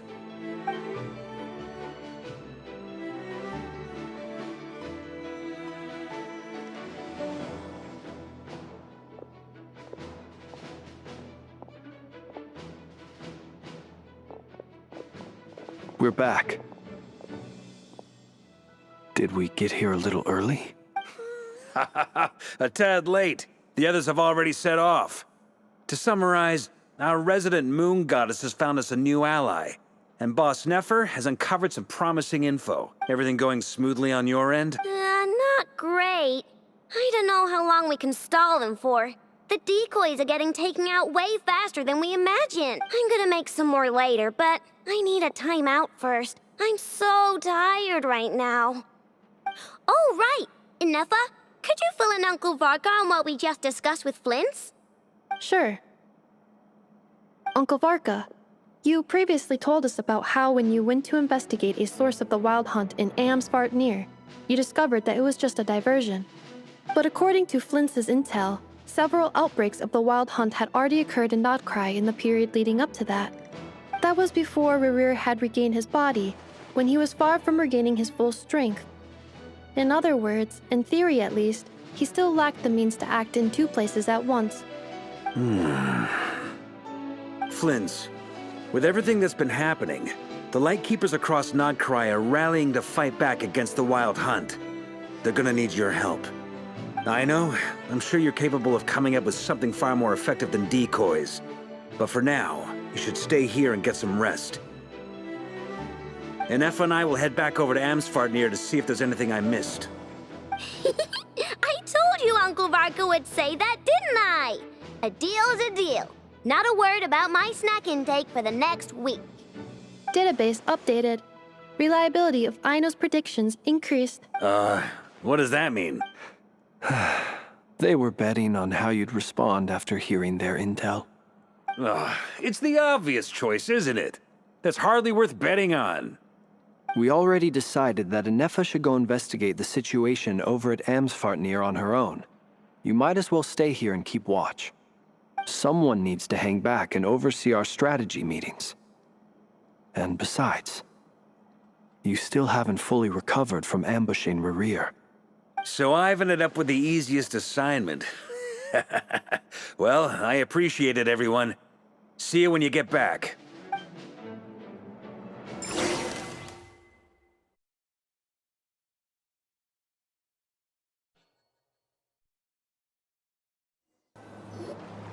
Here, this will serve as a good spot to cross over. Arlecchino, hold up a second.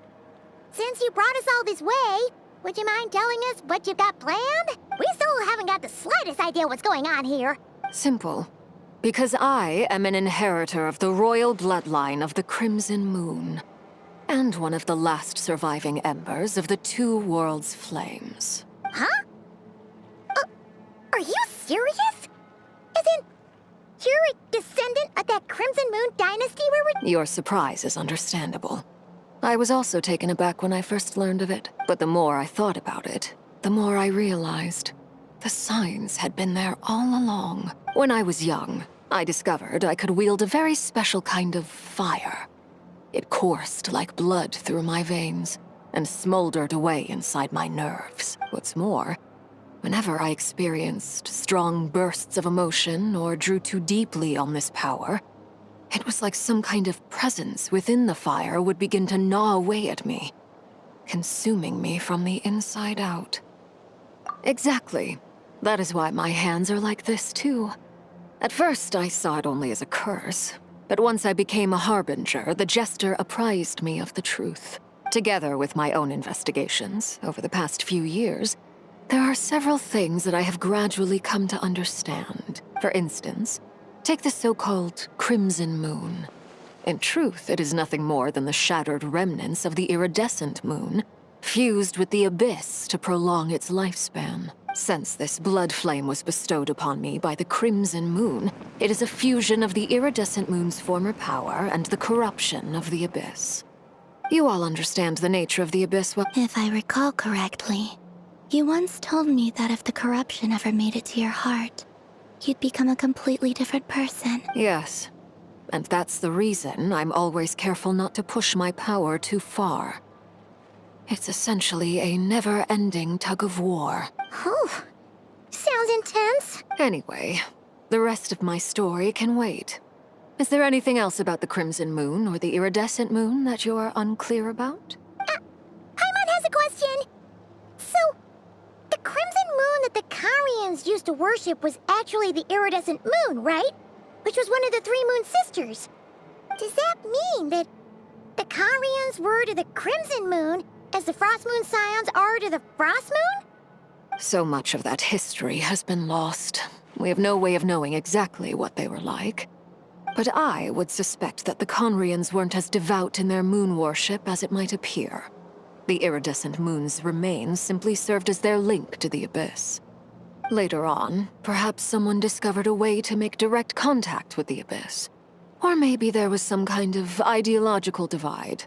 Either way, a dissenting faction staged a coup and drove out the royal heirs of the Crimson Moon dynasty. Still, even with the dark sun looming high overhead, the Crimson Moon's glow never truly faded. If you want living proof, it's standing right before you. The first time we met, I sensed something familiar in your presence. When I looked at you, I felt I could see that mysterious red moon in the corner of my eye. In your flames, I saw its broken image, surrounded by a strange black aura. Well, I appreciate that you kept it to yourself. Much about the Crimson Moon is still a mystery, and I'd prefer not to end up as the object of an insane research project. Anyway, time is against us here, so if there's any other questions, they'll have to wait. I just want to make sure I've got one thing straight.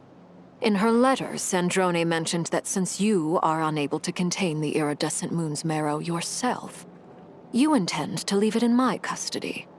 Correct? That's right. For now, it's the only way I can pay you back for your help. The iridescent moon is already part of who you are. So with its marrow in your possession, you'll be even more powerful than before. Deal. Then let's get started. Get what started? What does this place have to do with the Crimson Moon? When I first became a Harbinger, the Jester gave me a book called Khaenri'ah, also known as Leobranto Inamorato. You should be able to buy a copy next time you're in Fontaine. It's a love story set in the Crimson Moon era. But setting aside the tangled romances of its characters, it also records a few interesting details. In the Crimson Moon era, or so the story goes, there was an orphanage that received children from beyond the bounds of this world, and subjected them to a peculiar induction ceremony. Beyond the bounds of this world? For real? And what kind of induction ceremony? The Crimson Moon sages looked beyond this world for beings with powers that surpassed the gods. They made these children crawl up a fireplace and kept asking them, "Have you died?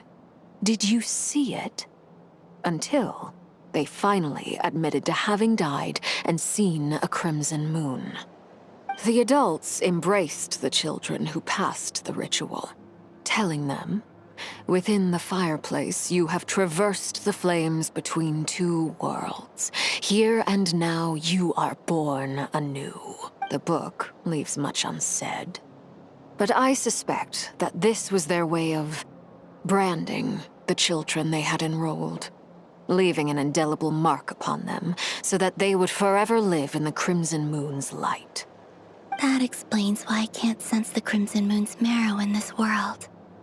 It makes sense that it would be sealed in a special space that can only be accessed temporarily through some kind of ritual. But there's no fireplace here. Do you see a chimney anywhere? That won't be necessary. The fireplace is purely symbolic. The key to the ritual is crossing the flames between two worlds. In other words, the flames that burn within me. Those burned away by such flames leave behind a kind of ghostly afterimage in the world. In the days of Khaenri'ah, people believed they could be used to bridge the gap between the two worlds of life and death. In short, I can open a passage to that space for you. That's the easy part. The catch is I'll need to stay on this side to keep the passage open, so I won't be able to come with you. Once you're inside, you'll have to find your own way.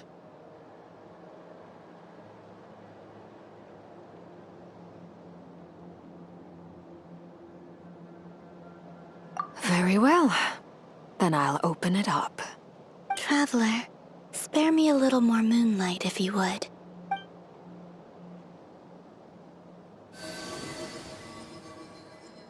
Thank you. I feel like I've recovered some of my strength now. It should be enough to move us across short distances and confront whatever dangers might await.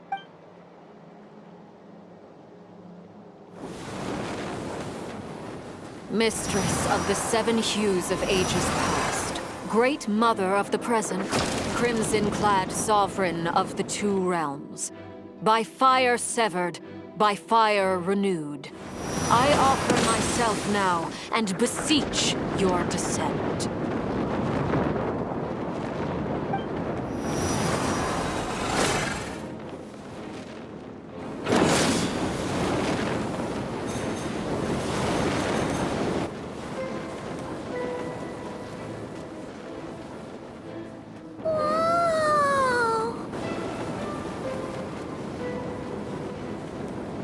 One word of advice. As you're crossing over, no matter what voices you hear, do not answer.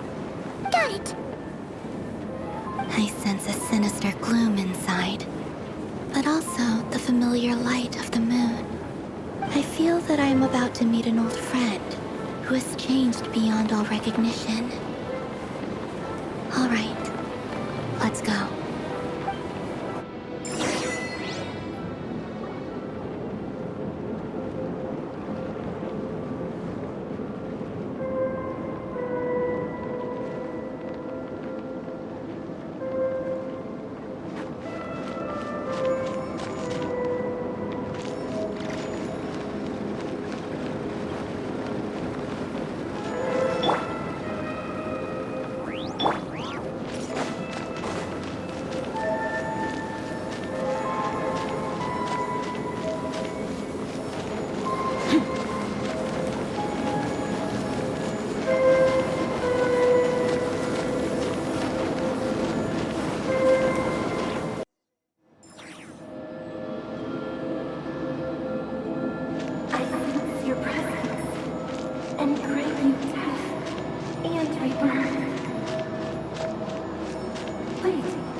Body, seized by the abyss, and hung up aloft like mummified remains. Iridescent moon. Was this true? truly what you wished for? Careful! There's something spooky about this place. Feels like something is lurking in the fog. Paimon's right behind you. Whatever you do, don't run off without...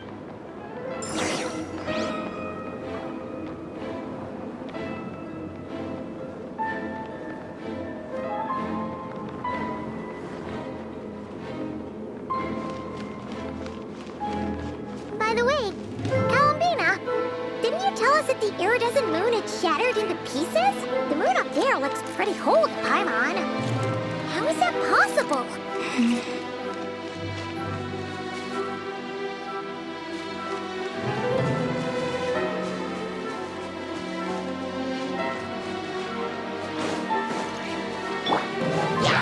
Strike a pose! Illuminate!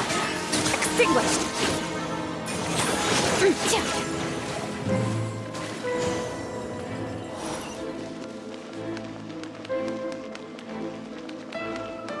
Just like I thought. It was only a facade.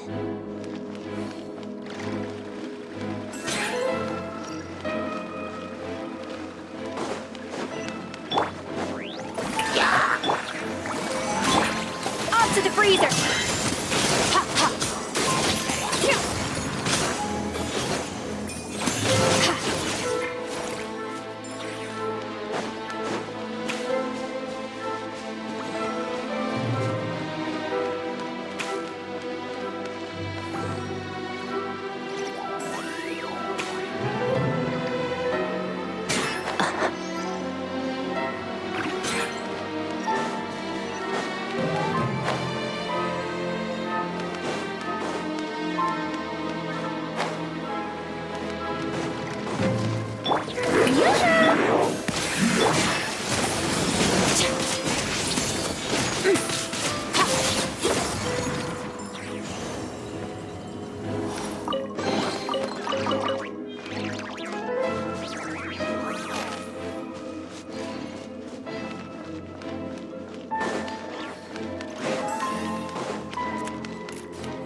Huh?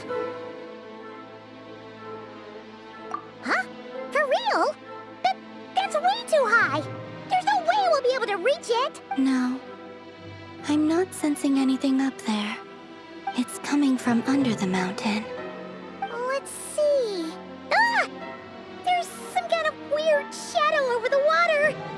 Wait, see that? Looks like a mechanism of some sort. Let's check it out!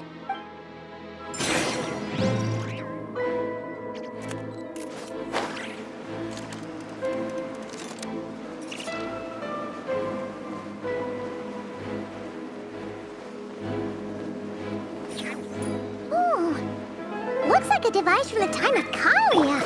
Maybe people once came here to study the Crimson Moon's domain, and they left this behind. Oh, if we can activate it, we might find some clues.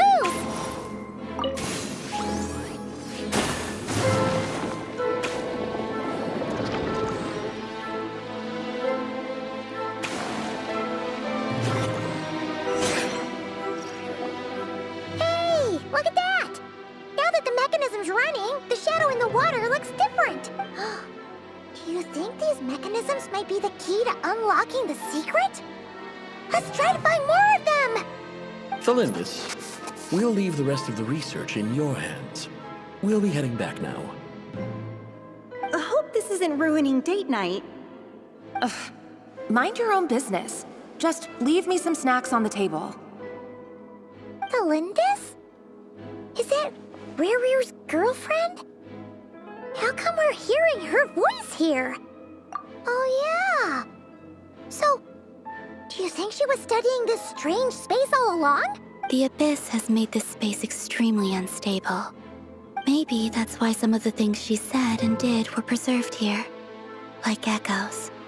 Or after images. Whenever I see this view, it takes me back to a poem from my childhood. Waning moon, oh lifeless damsel, weeping on the mountain crest. Mourning still in wistful tone, her fragile soul now laid to rest. For me, of all people, to be here investigating the mysteries of the Crimson Moon space.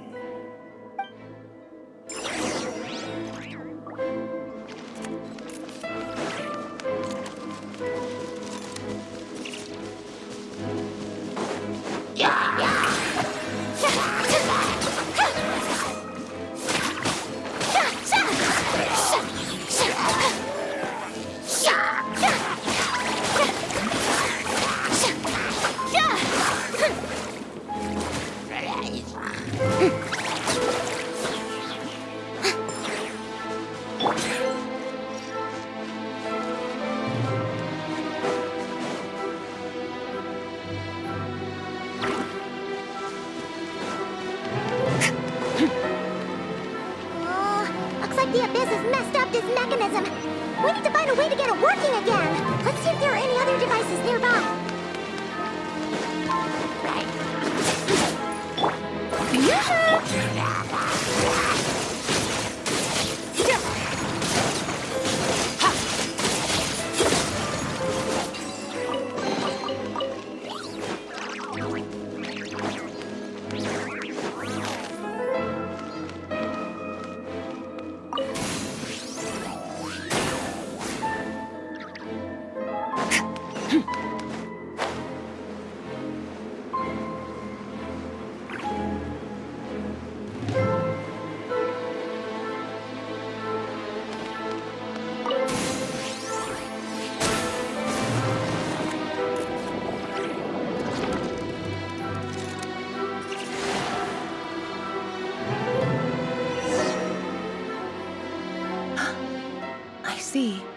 So the moon marrow, or rather the power of the 3 moons, is the key to unlocking...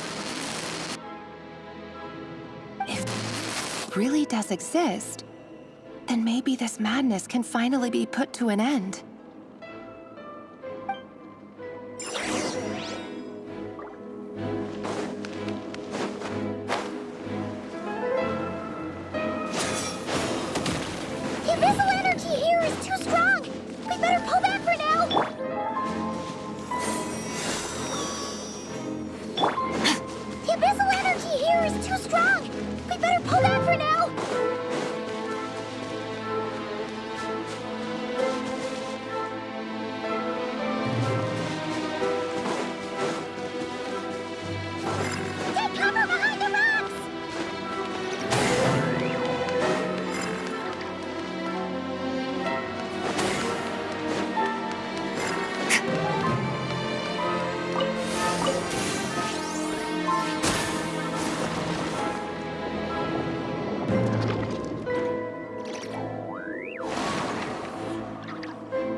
With the Abyss inhibitors in place, I should be able to access the chamber with the moon marrow. Oh, Rerir, with every step you take, you're drifting further from what you truly desire. But you're not the root of the problem. Ever since that outsider set foot in Khaenri'ah, the Vinster King has sunken deeper into madness. If only I could get my hands on that outsider.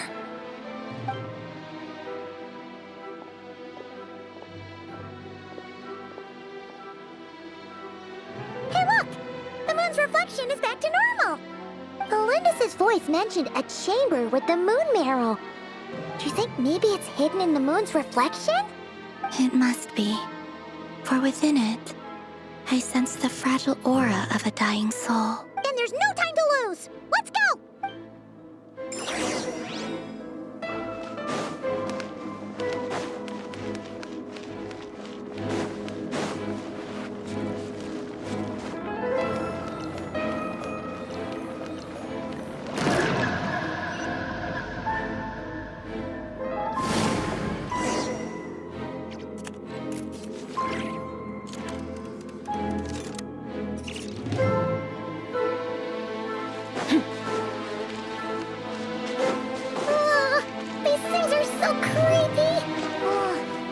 Looks like we'll have to destroy them if we want to get to the iridescent moon's marrow.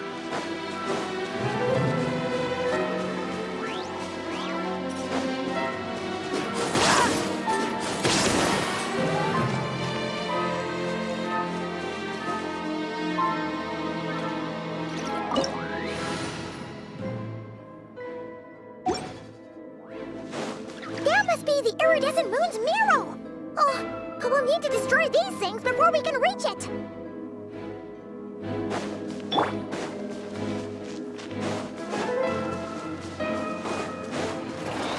Shower me with a little emotion! Let's dance!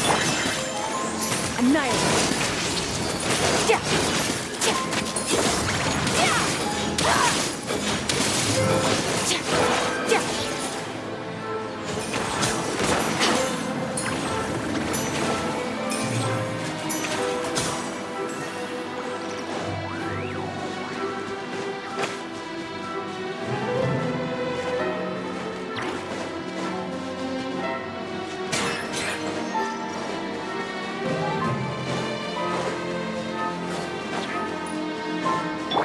Strike a pop! Off to the freezer! Extinguish!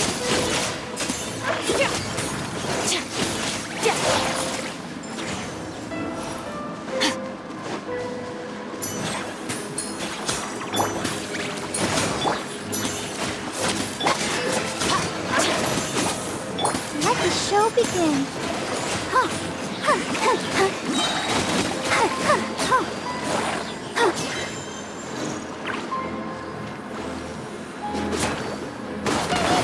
We're so close!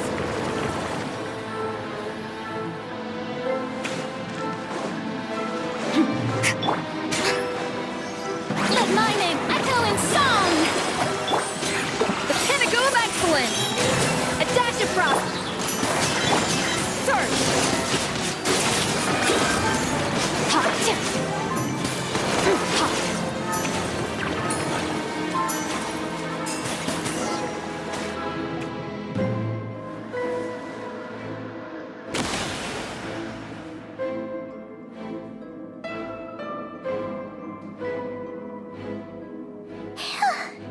We finally did it! The iridescent moon's marrow, still burning away like an undying flame, yet now contaminated by the abyss. It has taken on a new form entirely. If we can purify the abyssal power within, we should be able to obtain its untainted essence.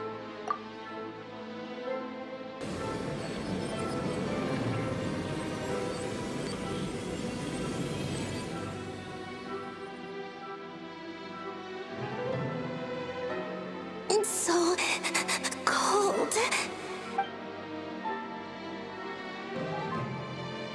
Is it you? Are you here? Huh? At long last, I can see you once more. Our fates have crossed, and I am finally free. I'm sorry, I lied to you. Even knowing what was to come, I still couldn't let go of the fear in my heart as death drew near. The moment the moon shattered, my body began to split apart piece by piece. Like I was being cut into pieces by 1,000 blunt blades. My thoughts scattered as the cold crept in, but I could not bear to fade away like that. Tell me, what was it that brought you to us all that time ago? If only I had possessed your courage, then I might have been spared this torment more painful than death. You look so puzzled. That's how I felt too when I first saw you. But trust me when I say that everything happens for a reason.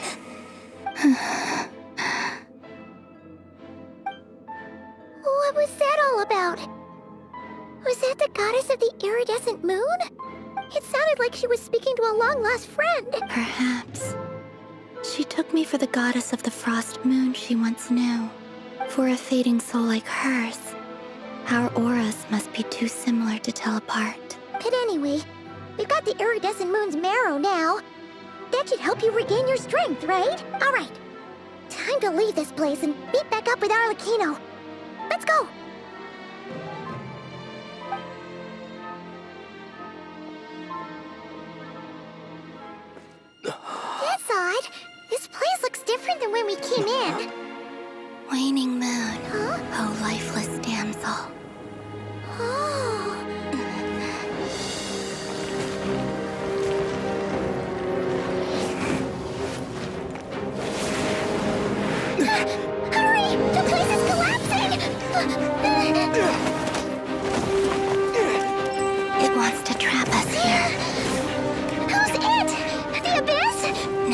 taken the moon marrow, all that's left here is a dark will.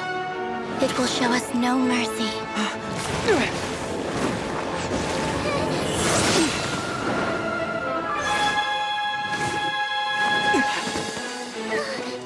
Give it back! The crimson moons! My marrow! My heart!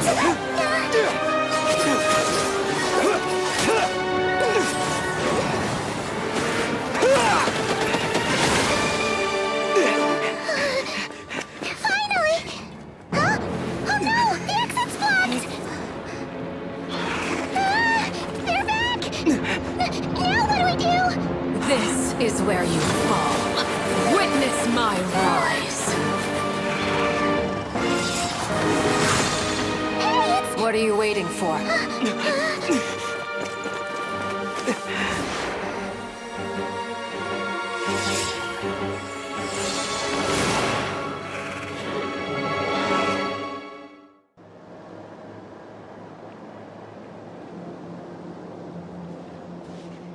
Oh, we made it! Is that you, Arlecchino? Wait, your hands! They're... Oh, this?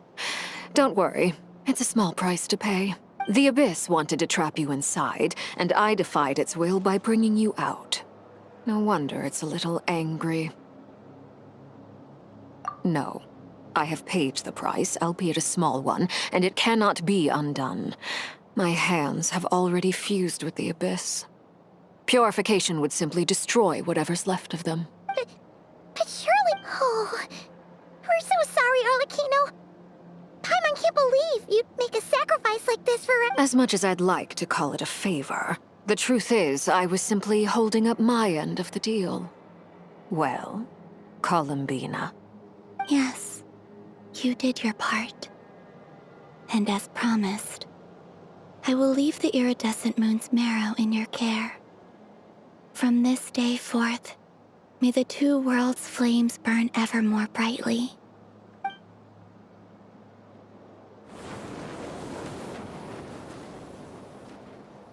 I'll take that as a blessing.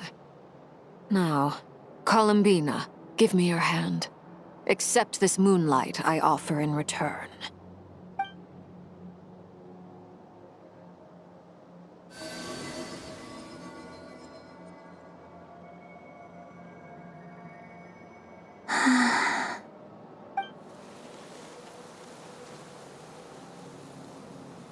Feeling stronger?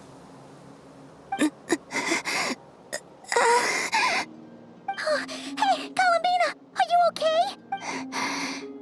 I'm fine. Our powers are a little at odds, that's all. By the Frost Moon's authority alone, wielding the power of the other moons was always going to be a stretch.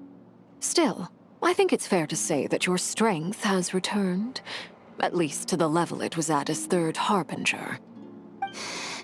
It's still not enough. There's no way I can hope to challenge Rayrir like this. Just one more ray of moonlight, if you would.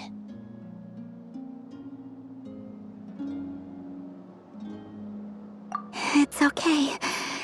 I can take it.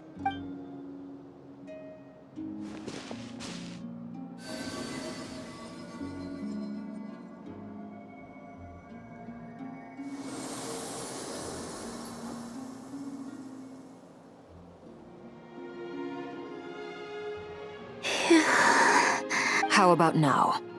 Fighting fit? At the very least, I won't have to stay hidden like before. I want to see him gone from Nodcry. The Rayrir of Solnari and his wild hunt must be sent back where they belong. Well, it's good to have something to aim for. When I first met you, you didn't strike me as a ray of moonlight. More like a wisp of fog drifting in from who knows where, ready to scatter at the first sign of a breeze. But now, you're full of vitality. Just like the Frost Moon, once the brightest of them all. May you keep shining, Columbina.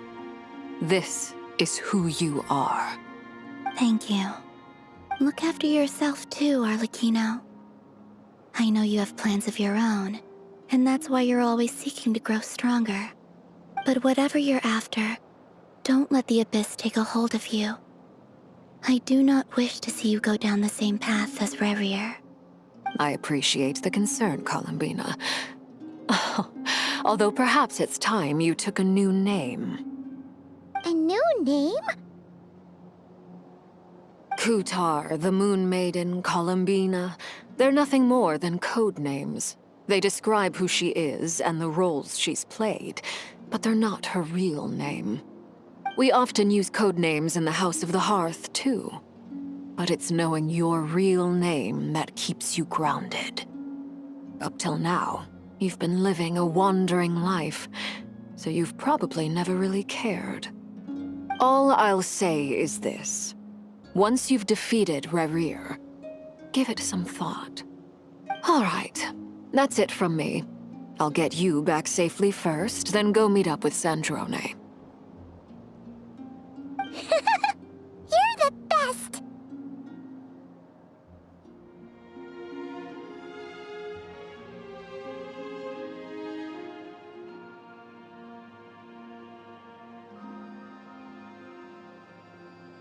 I appreciate the gesture.